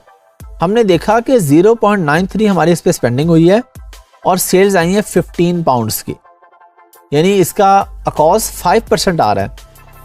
इससे भी बेहतर आ रहा है जी, एक 0.73 पेंस हमारे लगे हैं, लेकिन सेल्स आई हैं 31.98 पाउंड्स की। तो अकॉस क्या आया है 2.287 या 2.3% आप कह लें। ये बहुत ही ज़बरदस्त है। अब हम क्या करेंगे, हम इन कीवर्ड्स पे ज़्यादा PPC चलाएंगे। जिन कीवर्ड्स पे हमें पता चल गया कि ये वाले कीवर्ड्स तो बहुत अच्छे हैं, इस पे थोड़े पैसे लगते हैं, ज़्यादा सेल्स आती हैं, तो हमने अगर 10 कीवर्ड्स चलाए थे तो अब हम 10 में से 6, 7, 8, 3-4 नेगेटिव के चले जाएंगे। 3-4 पे हम पैसे कम कर देंगे, बिडिंग उनकी कम कर देंगे, और इन 2 कीवर्ड्स पे ज़्यादा बिड करेंगे। इन पे हम ज़्यादा पैसे लगाएंगे कि इन कीवर्ड्स पे पैसे लगाने से हमारे पास सेल्स आती हैं। तो हम क्योंकि यहाँ पे काम ही सेल्स पे कर रहे हैं कि हमने सेल्स लेके आनी है, तो सेल्स लाने के लिए हमने हर वो काम करना है जिसमें हमें फ़ायदा हो रहा है। सेल्स लाने के लिए हम ये तो कभी नहीं करेंगे कि हमारे पास बस सेल्स आनी चाहिए अकॉज चाहे हमारा 100% रहे, तो ऐसी सेल का तो कोई फ़ायदा नहीं है। अकॉज लेस देन 20%, लेस देन 10 बहुत अच्छा, लेस देन 5 उससे भी अच्छा। ये हमने इस तरह फ़िल्टर यहाँ पे लगाए, कॉस्ट पर क्लिक के हमने लगाए, जो भी हमने फ़िल्टर लगाना होगा वो यहाँ पे लगा के हमारे पास सब डिटेल आ जाएगी। चलिए जी हम दोबारा आगे, दोबारा हमने आके देखा कि सारे फ़िल्टर हमने रिमूव कर दिए। CTR हमने सेलेक्ट किया था 1% या 1 से ऊपर होना चाहिए, और हमारे पास जो कॉस्ट पर क्लिक है वो 1 पाउंड या 1 पाउंड से कम होनी चाहिए। और ये चीज़ें हमने देख ली। अकॉज हमारे पास लेस देन 20% होना चाहिए। तो जो भी हम यहाँ पे फ़िल्टर लगाएंगे, अगर आप सिर्फ अकॉज ही देखना चाहते हैं, आप कहते हैं जी मेरे पास अकॉज वाले आ जाएं, आप यहाँ पे आके इसको सेलेक्ट करें, पहले डीसेलेक्ट करके, और उसके बाद हमने इसको लेके जाना है 20% तक। 15 नीचे वाले 23 है, हम उसको छोड़ देते हैं। तो यहाँ पे हमारे पास ये वो वाले कीवर्ड्स आ गए हैं जिनका अकॉज बहुत अच्छा है।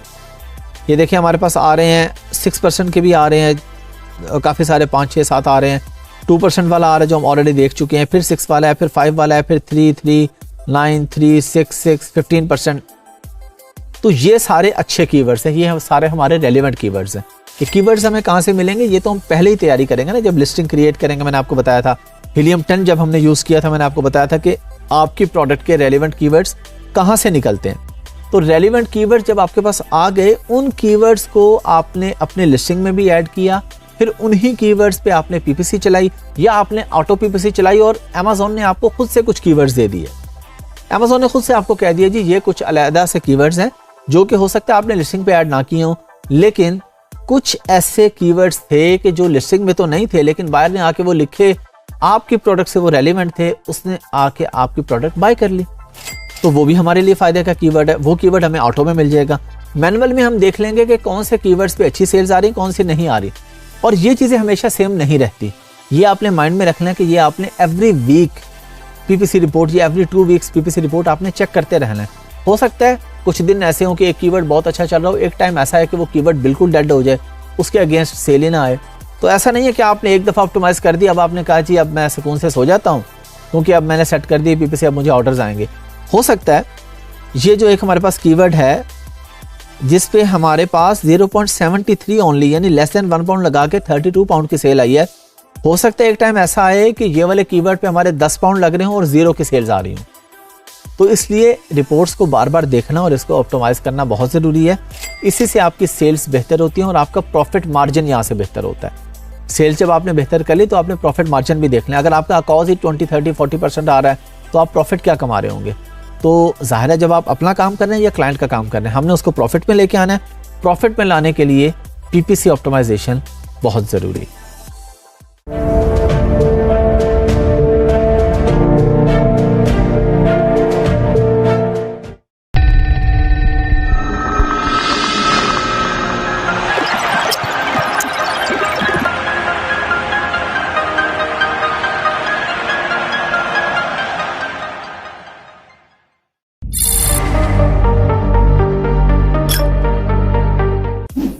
अस्सलाम वालेकुम।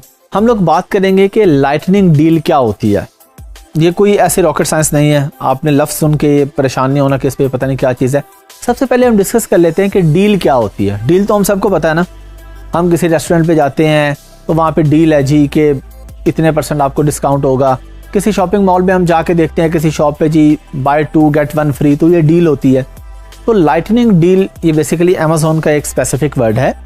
और हाँ, इस पे ये है कि लाइटनिंग डील हर बंदा एक्टिवेट नहीं कर सकता, ये अमेज़न खुद अलाउ करता है आपको, और एलिजिबिलिटी क्राइटेरिया होता है अमेज़न का।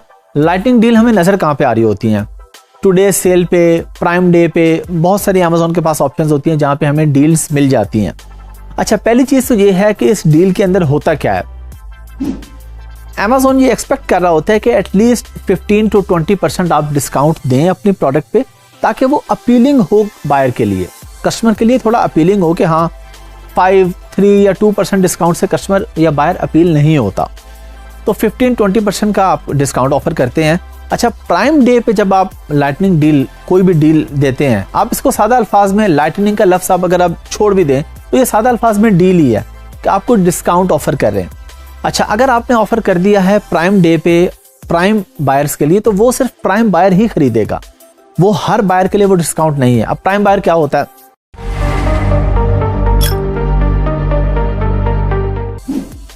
प्राइम बायर होता है कि लोग अमेज़ॉन की मेंबरशिप बाय करते हैं। बायर्स की अब हम बात करें, अब मैं अपनी या आपकी बात नहीं कर रहा, हम लोग तो सेलर्स हैं। प्राइम मेंबरशिप की फीस होती है कोई $70, $40, $100, डिफरेंट जगहों पे कोई भी उसकी फीस है, हम एग्जांपल ले रहे हैं। तो अमेज़ॉन क्या करता है, कुछ डील्स होती हैं जो स्पेशल प्राइम बायर के लिए ऑफर की जाती हैं कि ये सिर्फ प्राइम बायर के लिए डिस्काउंट है। फिर उसको और फायदे क्या होते हैं, कुछ जगहों पे अमेज़ॉन उसे कहता है मैं आपको फ्री डिलीवरी दूंगा, आपसे डिलीवरी चार्जेस नहीं लूंगा। कई दफ़ा अमेज़ॉन उसे कहता है कि प्राइम बायर के लिए अमेज़ॉन खासतौर पे कहते हैं कि इस जगह पे या इस स्टेट में आपको 8 घंटे में डिलीवरी मिल जाएगी ऑर्डर करने के बाद। तो ये डिफरेंट अट्रैक्टिव डील्स अमेज़ॉन अपने बायर को ऑफर कर रहा होता है ताकि वो लोग मेंबरशिप बाय करें।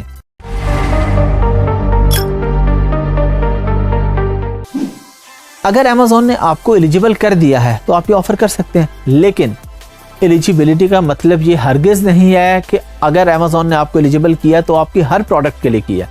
ये भी डिपेंड कर रहा होता है कि अमेज़ॉन आपको एक प्रोडक्ट पे अलाउ करता है डील, या 2 पे करता है, या 5 पे करता है, या 10 पे करता है। अगर आप 50 प्रोडक्ट बेच रहे हैं अमेज़ॉन पर एक ही अकाउंट पे, हो सकता है अमेज़ॉन आपको कहे जी 3 पे आपको अलाउ है, आप कर सकते हैं। इसमें यह होता है कि ये शॉर्ट टाइम के लिए होती है और अक्सर केसेस में इसमें क्वांटिटी की लिमिट भी होती है कि आप सिर्फ 100 यूनिट्स बेच सकते हैं इस प्राइस पे, डिस्काउंटेड प्राइस पे, ताकि बायर ज्यादा अपील हो कि ये सिर्फ 50 या 100 यूनिट है इस प्राइस पे, इसके बाद ये प्राइस बैक टू नॉर्मल चली जाएगी। तो बायर कहता है मैं इसको खरीद लूं। तो बायर को अट्रैक्ट करने के लिए सारी दुनिया में हर जगह पे, हम पाकिस्तान में देखें हर जगह पे हमें डिफरेंट ऑफर्स नजर आ रही होती हैं। कुछ टाइम की ऑफर्स आ रही होती हैं, आपने देखा कुछ बेकरीज पे टाइम की ऑफर होती है कि जी रात को 8 बजे के बाद 12 बजे तक अगर आप केक लेंगे आपको 30% ऑफ मिलेगा। कुछ रेस्टोरेंट्स पे होता है, कुछ सिनेमाज में होता है कि जी दिन को अगर आप दोपहर 2 या 3 बजे से पहले मूवी देखेंगे तो आपको डिस्काउंट मिलेगा। वो टाइम के साथ लिमिट कर दिया उन्होंने कि इस टाइम पे डिस्काउंट मिलेगा, इसके बाद नहीं मिलेगा, पीक टाइम पे नहीं मिलेगा। तो इसी तरह लाइटनिंग डील में भी होता है, टाइम के साथ होता है, दिनों के हिसाब से होता है। कभी जो बड़े दिन होते हैं जिस तरह क्रिसमस की डील्स आ रही हैं, कोई और डील्स आ रही हैं, न्यू ईयर की आ रही हैं, ईस्टर हॉलीडेज आ रही हैं, वहाँ पे आ जाता है, ब्लैक फ्राइडे आ जाता है, वहाँ की डील्स होती हैं। तो डिफरेंट डेज पे टाइम स्पेसिफिक डील भी हो सकती है, डे स्पेसिफिक डील भी हो सकती है कि जी 2 दिन की डील है या 4 घंटे की डील है या 8 घंटे की डील है। तो कोई भी डील होती है उसका देने का मकसद ये होता है कि बायर अट्रैक्ट होगा, बायर हमसे कुछ खरीदेगा आके।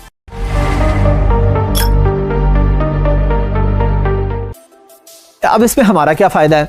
हम कहते हैं जी अमेज़ॉन तो सारा कुछ कर रहा है, हमारे तो पैसे, हमें तो उल्टा नुकसान हो रहा है इसमें कि हम एक चीज़ $100 की बेच रहे हैं, अमेज़ॉन कहता है 20% डिस्काउंट करके कर दो। पहली चीज़ तो ये है कि अमेज़ॉन आपको फोर्स नहीं कर रहा, अमेज़ॉन आपको ऑफर कर रहा है, आपकी मर्जी है आप डील लगाएं या ना लगाएं, अमेज़ॉन खुद नहीं लगा रहा। अच्छा, हमें क्या फ़ायदा है कि हम 100 वाली चीज़ 80 में क्यों बेच देंगे? हमें बेनिफिट ये होता है कि जब हम रेगुलर चीज़ें बेच रहे हैं तो वो जब हम थोड़े टाइम में बेचेंगे एक तो सेल वेलोसिटी ज़्यादा आ जाएगी। लेकिन यहाँ पे सवाल ये पैदा हो जाता है, लोग कहते हैं जी 15 या 20% ही तो हमारा मार्जिन होता है, तो हम कॉस्ट टू कॉस्ट क्यों बेचें? हम इसलिए भी बेच देंगे कि सेल वेलोसिटी तो आ रही है ना, अकाउंट की हेल्थ तो बन रही है ना, फीडबैक तो आ रहा है ना, अच्छा रिव्यूज तो आ रहे हैं ना, तो वो भी हमारा बेनिफिट है। सिर्फ पैसों का प्रॉफिट हमारा प्रॉफिट नहीं है, अकाउंट की हेल्थ भी हमारा प्रॉफिट है, अकाउंट का अच्छा फीडबैक भी हमारा प्रॉफिट है, अकाउंट पे, प्रोडक्ट की लिस्टिंग पे अच्छे रिव्यूज भी हमारा प्रॉफिट है। ये सारी चीजें हमें लॉन्ग रन फायदा दे रही है ना। तो जो भी चीज इन द लॉन्ग रन हमारे लिए फायदेमंद साबित हो रही है उसको हम प्रॉफिट ही कंसीडर करेंगे। प्रॉफिट सिर्फ पैसे नहीं होते। तो हम इन सारी चीज़ों को देखते हुए कि अगर हम 100 यूनिट एक दिन में निकाल लेते हैं या 4 घंटे में निकाल लेते हैं, प्रोडक्ट अच्छी है, बायर रिपीट होगा, हमें अच्छा फीडबैक दे जाएगा, अच्छे रिव्यूज़ दे जाएगा, तो इन सारे फ़ायदों को मद्देनज़र रखते हुए हम लोग लाइटनिंग डील पे जाते हैं, हम लोग डील्स ऑफर करते हैं। अमेज़ॉन का भी फ़ायदा होता है कि उसके पास बायर आ रहा है, हमें फ़ायदा हो रहा है कि हमारी शॉप पे बायर आ रहा है, ओवरऑल ऑनलाइन सेल्स इंक्रीज़ हो रही हैं। तो प्रॉफिट अगर हमें इसमें कभी कम भी हो या कॉस्ट टू कॉस्ट भी करना पड़े तो कभी कभार ये भी कर लेना चाहिए, क्योंकि ये आपके अकाउंट की हेल्थ को बेहतर बना रहा होता है।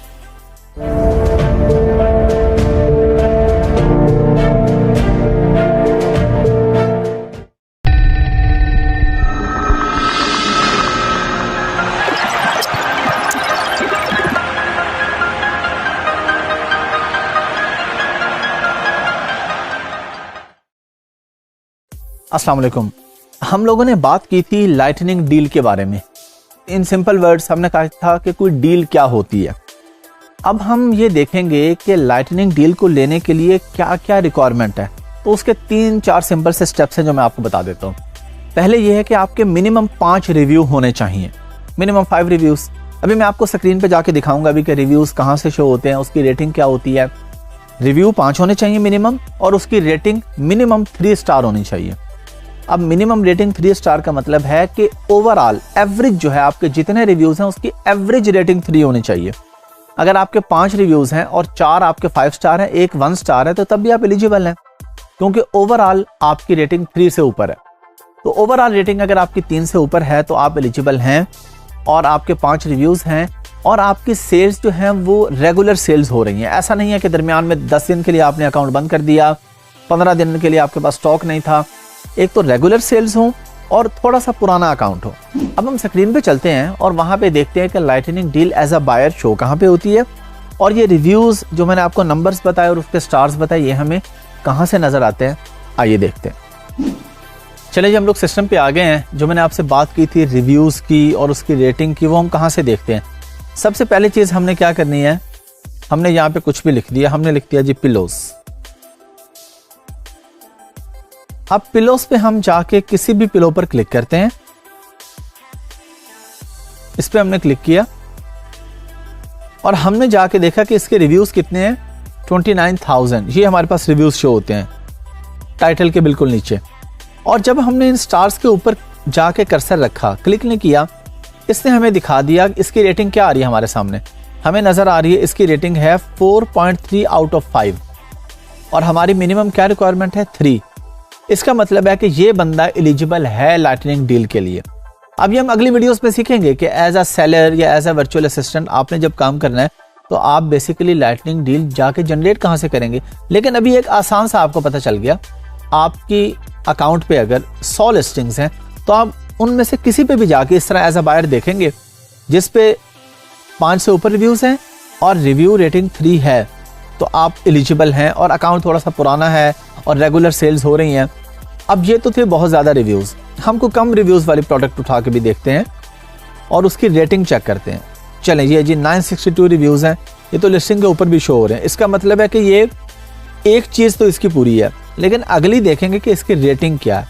ये हम स्टार्स के पास आए और हमारे पास इसकी क्या रेटिंग आ रही है, 4.4 आउट ऑफ 5। पहले की 4.3 आ रही थी, अब 4.4 आ रही है हमारे पास। इसका मतलब है कि एलिजिबल है। तो ये इसका सिंपल सा एलिजिबिलिटी क्राइटेरिया। अब लाइटनिंग डील शो कहाँ पे होती है, अगेन हमने पिलो लिखा, हम मेन पेज पे आ गए। मेन पेज पे आके हम यहाँ से देख रहे हैं ये हमारे पास आ रहा है सेव 33%। इसका मतलब है कि ये यहाँ पर कोई डील है।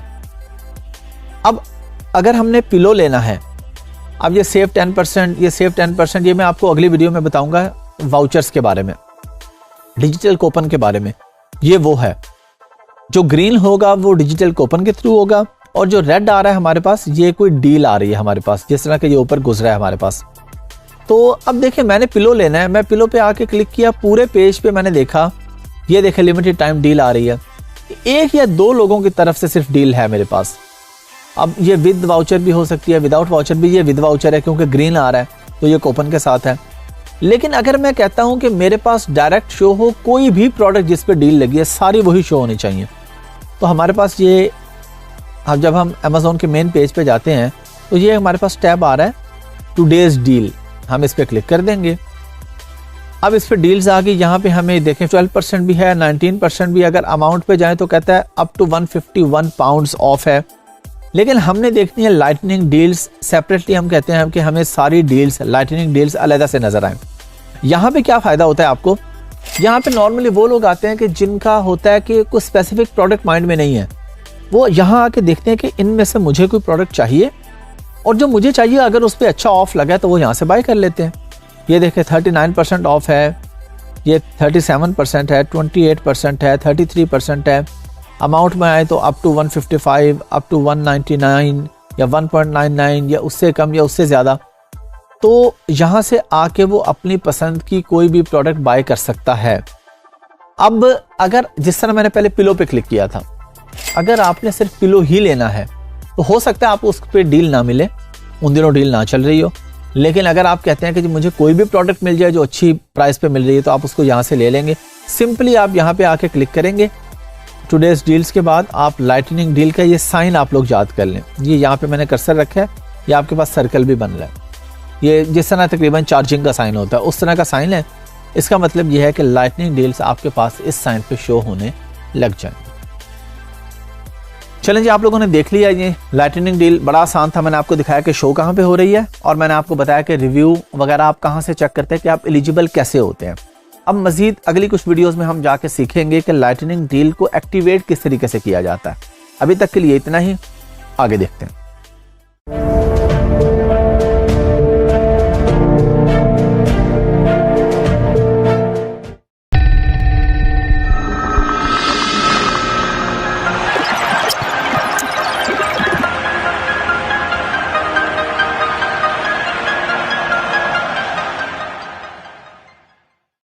अस्सलाम वालेकुम। हम लोग बात करेंगे डिजिटल कूपन के बारे में। कूपन भी कुछ लोग बोलते हैं, कूपन भी बोलते हैं। ये बेसिकली होता क्या है? पहले हम यहाँ पे एग्जांपल लेते हैं। कोई भी आप किसी जगह पे जाते हैं, किसी स्टोर पे जाते हैं या किसी रेस्टोरेंट पे जाते हैं, वो आपको कहते हैं जी अगर आप 10,000 रुपये का खाना खाएंगे तो हम आपको एक वाउचर देंगे, एक कूपन देंगे, जो आप नेक्स्ट अगर खाना खाने आएंगे तो आपको 20% ऑफ मिलेगा इस वाउचर पे।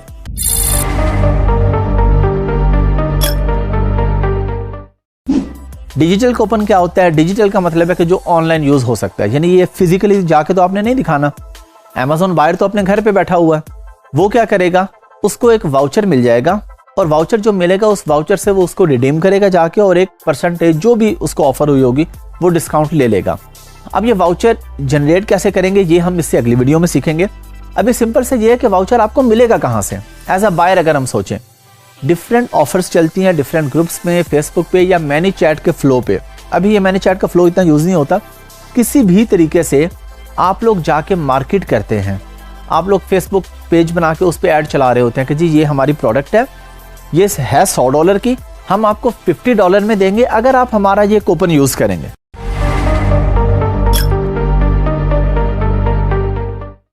अब इसके देने का फायदा क्या होता है? क्यों करते हैं हम ये काम? हम 100 की चीज 50 में या 70 में या 80 में क्यों देंगे? वो तो लॉस पे है। ये हम लोगों ने सीखा था रैंकिंग स्ट्रेटजीज में कि जब हमने अपने प्रोडक्ट को रैंक करना है, हमने अपने प्रोडक्ट को ऊपर लेके आना है, तो किस तरीके से लेके आएंगे, सेल वेलोसिटी कैसे जनरेट करेंगे। हम एक नई प्रोडक्ट मार्केट में लेके आए हैं, वो $10 की है और बाकी लोग भी उसे $10 का बेच रहे हैं, तो कोई हमसे क्यों खरीदेगा? हम तो बिल्कुल नए आए हैं। तो हम क्या करेंगे, बायर को अट्रैक्ट करने के लिए उसे ऑफर देंगे कि हमारे पास आओ, हमसे लो, हम आपको इतना ऑफ देंगे। और ये ऑफ हम क्यों दे रहे हैं उसको? ताकि हमारे अच्छे रिव्यूज बिल्ड हों और हमारे पास अच्छी सेल वेलोसिटी आए। तो डिजिटल कूपन किसी भी परसेंटेज का हो सकता है, हर प्रोडक्ट का अलग अलग भी हो सकता है और आप इसको चेंज भी कर सकते हैं।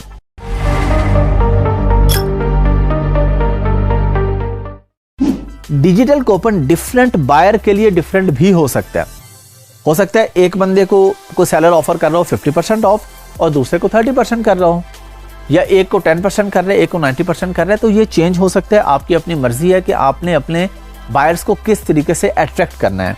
और इसमें यह भी जरूरी है कि आपके प्रोडक्ट में भी अच्छी जान होनी चाहिए, प्रोडक्ट के जो मेन इमेज है वो भी अच्छी होनी चाहिए। ऐसा नहीं है कि बायर देखे वो कहे जी ठीक है बेशक 90% ऑफ है, लेकिन ये तो इस काबिल ही नहीं है कि इसे खरीदा जाए।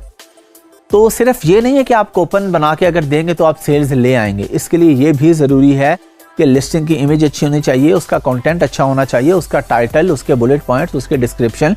ऐसा भी नहीं है कि आप 50 या 70% ऑफ देंगे तो हर बंदा वैसे ही खरीद लेगा। जाहिर है जिसकी ज़रूरत फिर भी होगी वो खरीदेगा ना। अगर एक बंदे की ज़रूरत ही नहीं है या प्रोडक्ट बिल्कुल ख़राब किस्म की या फॉल्टी प्रोडक्ट है और $100 की 10 में मिल रही है, तो 10 में भी कोई लेके क्या करेगा? वो अपने वो 10 भी ज़ाया कर रहा है ना।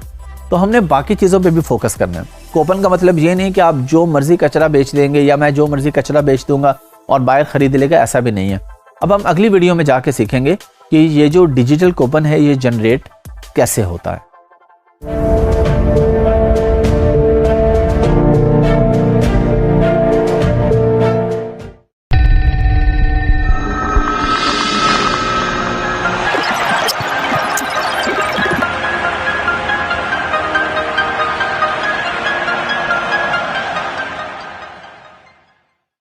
अस्सलाम वालेकुम। मैंने आपको बताया था कि डिजिटल कूपन क्या होता है। अब ये तो आपको पता चल गया, अच्छे तरीके से याद हो गया। लेकिन जब आप एज अ वर्चुअल असिस्टेंट काम कर रहे हैं या अपनी प्रोडक्ट बेच रहे हैं तो डिजिटल कूपन आप जनरेट कैसे करेंगे, बनाएंगे कैसे? एक तो वो कूपन है ना जो आपके बायर को पहुंच गया, उसको बनाने का भी एक प्रोसेस है ना। जब तक आपको ये प्रोसेस नहीं पता होगा, अगर आपको ये साइंस पता भी है कि डिजिटल कूपन क्या होता है, कैसे यूज़ करते हैं, अगर आपको जनरेट करने का नहीं पता तो एज अ वीए आप बेहतर काम नहीं कर सकेंगे। अभी हम इतना ज़्यादा इसको यूज़ नहीं करते, ये भी आपके माइंड में होना चाहिए। लेकिन फिर भी आपको पता हो, जब आपका क्लाइंट आपके साथ बात करेगा ना, आपका इंटरव्यू करेगा आपको हायर करने के लिए, तो वो आपसे कोई भी चीज़ पूछ सकता है। तो आपको पता सारी चीज़ों का होना चाहिए। जो चीज़ें अब नहीं भी यूज़ होती उसका भी थोड़ा बहुत आइडिया मैं आपको दे रहा हूँ। आपको पता होगा तो आपका क्लाइंट बेहतर तौर पे आपको जान सकेगा। क्लाइंट भी बाज़ दफ़ा बहुत एजुकेटेड होता है, कई दफ़ा ऐसा होता है उसे कुछ भी नहीं पता, कई दफ़ा उसे बहुत सी चीज़ों का पता होता है। वो आपके इंटरव्यू कर रहा होता है, उसे भी पता है कि अब ये नहीं चलता, हो सकता है फ्यूचर में कभी चलना शुरू हो जाए, या हो सकता है जब आप ये वीडियो देख रहे हो तब चलना शुरू हो जाए। जब मैं रिकॉर्ड करवा रहा हूँ अभी इतना नहीं चलता, ये अब नहीं चलता। लेकिन वो जब आपसे पूछेगा और आप उसे बताएंगे जी मुझे प्रोसेस का पता है लेकिन ये इतना यूज़ नहीं होता, तो हम इसको छोड़ देते हैं, हम इसको नहीं करते। तो इससे क्या होगा, आपके चांसेस बढ़ जाएंगे जॉब मिलने के। वो आपको हायर जल्दी कर लेगा। वो कहेगा इस बंदे को जो चीज़ें नहीं भी इस्तेमाल हो रही उनका भी पता है, इसका मतलब है कि इसकी अच्छी रिसर्च है। वहाँ सिस्टम पे चलते हैं, जाके डिजिटल कूपन जनरेट करते हैं। आप सेलर सेंट्रल में आएंगे। सेलर सेंट्रल अकाउंट अब आपके लिए बिल्कुल नॉर्मल है, आप लोग इसको कई बार देख चुके हैं। यहाँ पे हमारे पास टैब आ रहा है एडवर्टाइजिंग का और इसमें आ रहा है वाउचर्स। तो हमने वाउचर्स पे क्लिक कर दिया। अगेन ये बात आपके माइंड में होनी चाहिए कि अब ये इतना नहीं चलता रैंकिंग स्ट्रेटजीज में, लेकिन फिर भी आपके नॉलेज के लिए आपको पता होना चाहिए। यहाँ पे आए क्रिएट योर फर्स्ट वाउचर, और क्रिएट योर फर्स्ट वाउचर के बाद आपने कहा क्रिएट अ न्यू वाउचर। यहां पे आपने प्रोडक्ट का एसिन डाला, यानी प्रोडक्ट का आईडी कार्ड नंबर। एसिन भी अब आपके लिए नॉर्मल है, जो यूनिक आइडेंटिफिकेशन नंबर होता है किसी भी प्रोडक्ट का अमेज़ॉन पर, वो एसिन आपने अभी आपको पता है कि आपने कहां से कॉपी करना है। हम बार बार सीख चुके हैं। आपकी जो इन्वेंट्री है वहां पे भी लिस्टिंग के साथ एसिन नंबर शो हो रहा होता है। अगर आप बायर अकाउंट के थ्रू जाके अपने लिस्टिंग पे जाएं तो वहाँ भी प्रोडक्ट इन्फॉर्मेशन के टैब में आपका एसिन नंबर शो हो रहा है। आपने उसे कॉपी करके यहाँ पर पेस्ट कर दिया। अब ज़ाहिर है आप अपनी प्रोडक्ट पे चलाएंगे ना, किसी और की प्रोडक्ट पे तो आप डील नहीं चला रहे, अपनी प्रोडक्ट पे चला रहे हैं। आपको पता है अपनी प्रोडक्ट का एसिन, वो आपने यहाँ पे जब प्रोडक्ट आपके पास शो हो गई तो आपने इसको क्लिक करके कंटिन्यू पे क्लिक कर दिया। स्टार्ट डेट जब भी आप स्टार्ट करना चाह रहे हैं, हम कहते हैं जी हम इसको स्टार्ट करना चाह रहे हैं। अब मैं अगर इसको बहुत आगे स्टार्ट करने की कोशिश करूँ तो मुझे ऑप्शन नहीं दे रहा, नेक्स्ट 1-2 महीने 3 महीने के ऑप्शन दे रहा है। तो हम इसलिए डेट यहाँ पे सेलेक्ट नहीं करते ताकि आप लोग कंफ्यूज ना हो सकता है आप में से कोई बंदा ये वीडियो 2022 में देख रहा हो, कोई 2023 में, कोई 2024 में, तो इसलिए हम डेट को स्टार्ट और एंड सेलेक्ट नहीं कर रहे। अब तक आप लोग जितना काम सीख चुके हैं अब आपको पता है ये बिल्कुल नॉर्मल चीज़ें हैं। आप यहाँ पे स्टार्ट और एंड डेट करेंगे। अब आप उसके पास वो पूछ रहे हैं कि डिस्काउंट परसेंटेज ऑफ करनी है या मनी ऑफ करनी है, यानी अगर आपकी प्रोडक्ट $100 की है तो आप क्या 40% ऑफ करना चाह रहे हैं, या आप लिख रहे हैं जी मैं $30 ऑफ करूंगा। तो ये आपकी मर्जी है। आप चाहें तो परसेंटेज वो कहते हैं मिनिमम 5 और मैक्सिमम 80 की आप ऑप्शन दे रहे हैं। तो हमने यहाँ पे कर लिया जी डिस्काउंट, हम कह लेते हैं जी 20%, तो ये 20% देगा। अगर हम कहते हैं जी मनी ऑफ तो वो पूछता है जी कितनी, हम कहते हैं जी 15 या 12 या 13, कुछ भी आप अमाउंट यहाँ पे दे सकते हैं। उसके बाद आपने अपना बजट सेट करना है, जिस तरह हम पीपीसी का बजट सेट करते थे। हमने सीखा था कि हमारी प्रोडक्ट लोगों के सामने शो होनी चाहिए, तो यहाँ पे भी हम करेंगे कि हमारी डील लोगों के सामने शो होनी चाहिए और फ्रंट पेज पे शो होनी चाहिए या ज़्यादा शो होनी चाहिए। इसका हम बजट सेट कर देते हैं $100 या £100, जो भी इसकी मिनिमम है हम वही सेट करते हैं। उसके बाद हमारे पास आ जाता है वाउचर का टाइटल। ये कोई आई कैचिंग सा होना चाहिए। अब मैं आपको इसलिए यहाँ पे कोई आई कैचिंग टाइटल नहीं दे रहा कि ये हर प्रोडक्ट के हिसाब से होगा। ग्लास है तो उसका और होगा, कप है तो उसका और होगा, मोबाइल का कोई कवर है तो और होगा। कंटेंट में से आपने एक अच्छा सा टाइटल उठा के यहाँ पे आपने टाइटल डाल देना, या थोड़ा बहुत चेंज भी हो सकता है, अपनी मर्जी का भी आप लोग रख सकते हैं। प्रोडक्ट टू प्रोडक्ट वेरी कर रहा होगा कि कोई क्यों अट्रैक्ट हो आपकी प्रोडक्ट की तरफ। नीचे वो आ रहा है जी कस्टमर्स टू टारगेट। आप कहते हैं जी सबको मैं टारगेट कर रहा हूँ, सबको शो होना चाहिए, या स्पेशल जो अमेजोन फैमिली मेंबर्स हैं, अमेजोन स्टूडेंट मेंबर्स हैं, ये डिफरेंट अमेजोन की मेंबरशिप्स है, या अमेजोन प्राइम मेंबर है। प्राइम मेंबर पे हम बात कर चुके हैं कि जो मेंबरशिप बाय कर लेते हैं उनको फ्री डिलीवरी और डिफरेंट ऑफर्स मिलती हैं। तो आप सिर्फ प्राइम बायर्स को भी अट्रैक्ट कर सकते हैं, सिर्फ स्टूडेंट बायर्स को अट्रैक्ट कर सकते हैं, ये आपकी मर्जी है। आपने जिसको अट्रैक्ट करना है वो करने के बाद आप इसको कंटिन्यू पे जब क्लिक करेंगे तो उसके बाद आगे डिटेल के बाद ये रिव्यू में चला जाएगा। रिव्यू में जाने के बाद ये कुछ देर के बाद अप्रूव होकर आपके पास वाउचर जनरेट हो जाएगा।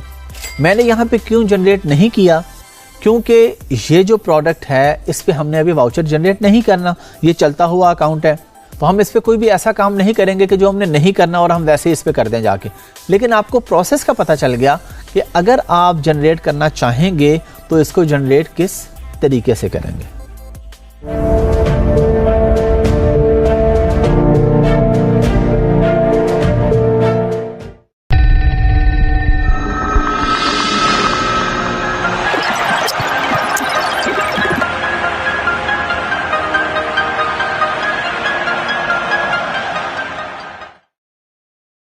अस्सलाम वालेकुम।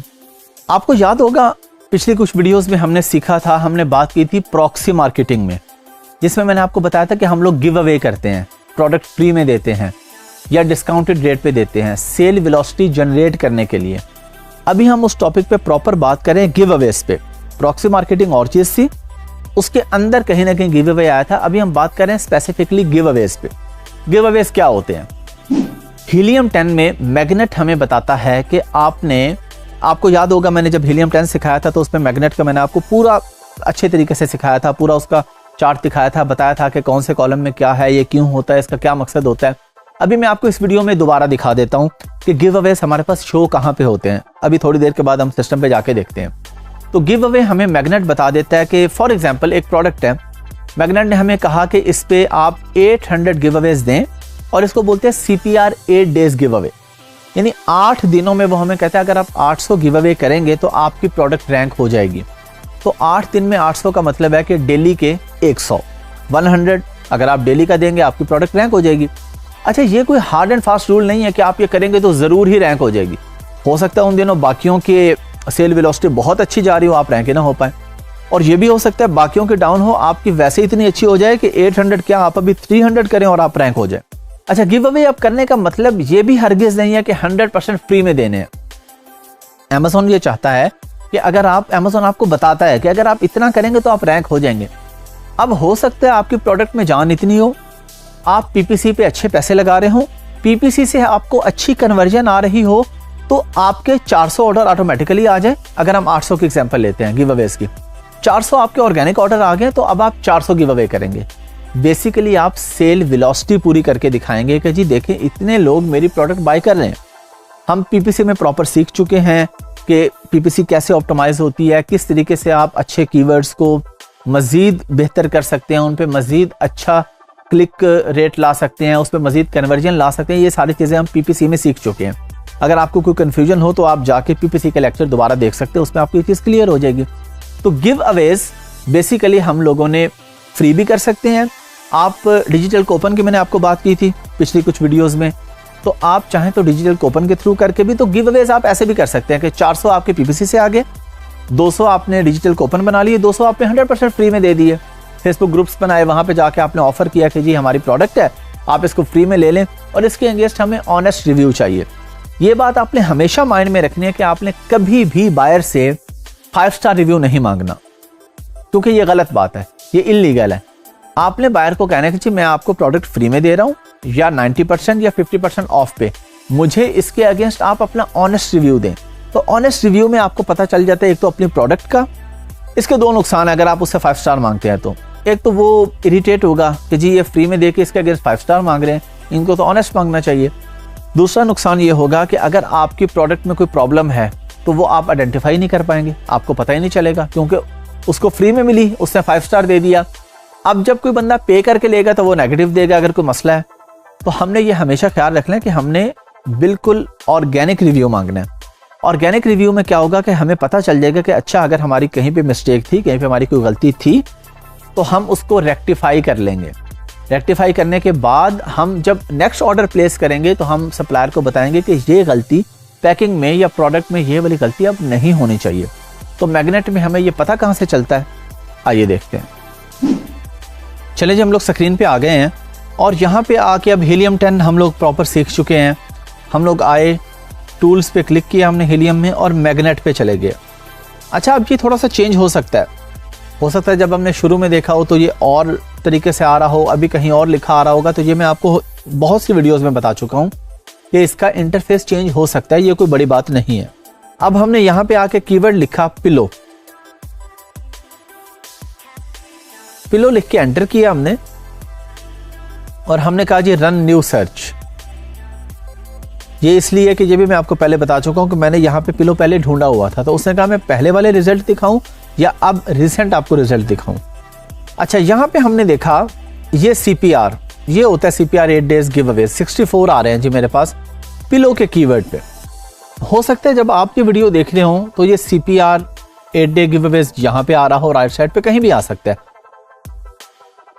अब यहाँ पे हमारे पास रेलिवेंट कीवर्ड्स के साथ साथ हर कीवर्ड के गिव अवेज आ रहे हैं कि किस कीवर्ड पे कितने गिव अवे करेंगे तो आप रैंक हो जाएंगे। अब ये जरूरी नहीं कि आप पिलो पे 64 करें तो आप कहें जी मैं प्रेगनेंसी पिलो पे भी रैंक हो जाऊं, मैं पिलोस पे भी रैंक हो जाऊं, मैं पिलोस 2 पैक पे भी रैंक हो जाऊं, हो भी सकते हैं। और उसके लिए अलग अलग भी आपको गिव अवेज करने पड़ सकते हैं। डिफरेंस इतना ज्यादा होता है कीवर्ड्स का कि पिलो और पिलोज सिर्फ एस का फर्क है, लेकिन पिलो के गिव अवेज आ रहे हैं 64 और पिलोस के आ रहे हैं 115, ऑलमोस्ट डबल के करीब है। इसी तरह हमारे पास ट्रैवल पिलो के 76 आ रहे हैं। तो जो 8 डे गिव अवेज हैं वो हर प्रोडक्ट के हर कीवर्ड के अलग अलग हो सकते हैं। डिटेल हम हीलियम में सीख चुके हैं, बाकी सारी अभी मैंने आपको एक एग्जांपल देके दिखा दिया। अब हम यहाँ पे एक छोटी सी एग्जांपल और ले लेते हैं। हम यहाँ पे आए, हम किसी और मार्केट में देख लेते हैं जी। हम देख लेते हैं Amazon.com में, अभी हम UK में देख रहे थे। .com में आके अगर हम इसको सर्च करते हैं, इसी कीवर्ड को, अगेन रन न्यू सर्च। अब हमें ये बताएगा कि अमेरिका में अगर आप बेच रहे हैं तो इस कीवर्ड पे आपको कितने गिव अवे करने पड़ेंगे, कौन से कीवर्ड पे कितने करने पड़ेंगे, उसके जो बाकी रेलिवेंट कीवर्ड्स हैं उनमें कितने होंगे। तो हमारे पास ये अभी स्क्रीन पे शो होने लगा है कि हमने पिलो के कीवर्ड पे USA की मार्केट में यानी अमेरिकन मार्केट में कितने गिव अवेज करने हैं।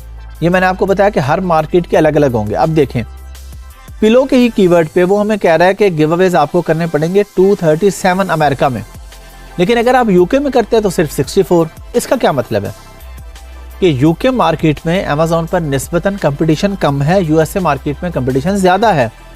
अब अगर हम इसके रेलिवेंट कीवर्ड्स यहाँ पे देखते हैं, सर्च वॉल्यूम को जाके हम देखते हैं, तो अब यहाँ पे हमें इसके बाकी जो कीवर्ड्स हैं वो बता रहा है कि जी पिलोज अगेन एस के साथ है तो 488 गिव अवे करने पड़ेंगे, ऑलमोस्ट इसके डबल जो 237 है। तो कोई भी कीवर्ड है उसके गिव अवेज अलग अलग हो सकते हैं, कोई भी प्रोडक्ट है उसके अलग अलग हो सकते हैं। एक और चीज, ये जो आप CPR 8 डे गिव अवे देख रहे हैं 237, जब मैं रिकॉर्ड करवा रहा हूँ ये आ रहा, हो सकता है जब आप देख रहे हो तो यहाँ पे 335 हो। अब आप कहें जी इसका तो 237 था, तो ये चेंज हो सकता है। सेल वेलोसिटी के हिसाब से हो रहा होगा, रैंकिंग के हिसाब से हो रहा होगा, कंपटीशन के हिसाब से हो रहा होगा, PPC है, बहुत सारे फैक्टर है, तो ये चेंज हो सकता है। आप जिस वक्त मार्केट में काम करेंगे उस वक्त हमेशा रिसेंट रिजल्ट्स देखेंगे कि हीलियम 10 आपको क्या बताता है। चलें जी, ये भी आप लोगों ने देख लिया, बहुत आसान था, पहले भी हम देख चुके थे, लेकिन क्योंकि बहुत शुरू में हमने हीलियम पे काम किया था, हमने हीलियम की बात की थी, तो अभी आपने एक दफा दोबारा देख लिया, आपको पता चल गया कि गिव अवेज का आपको हीलियम 10 में कहां से पता चलता है।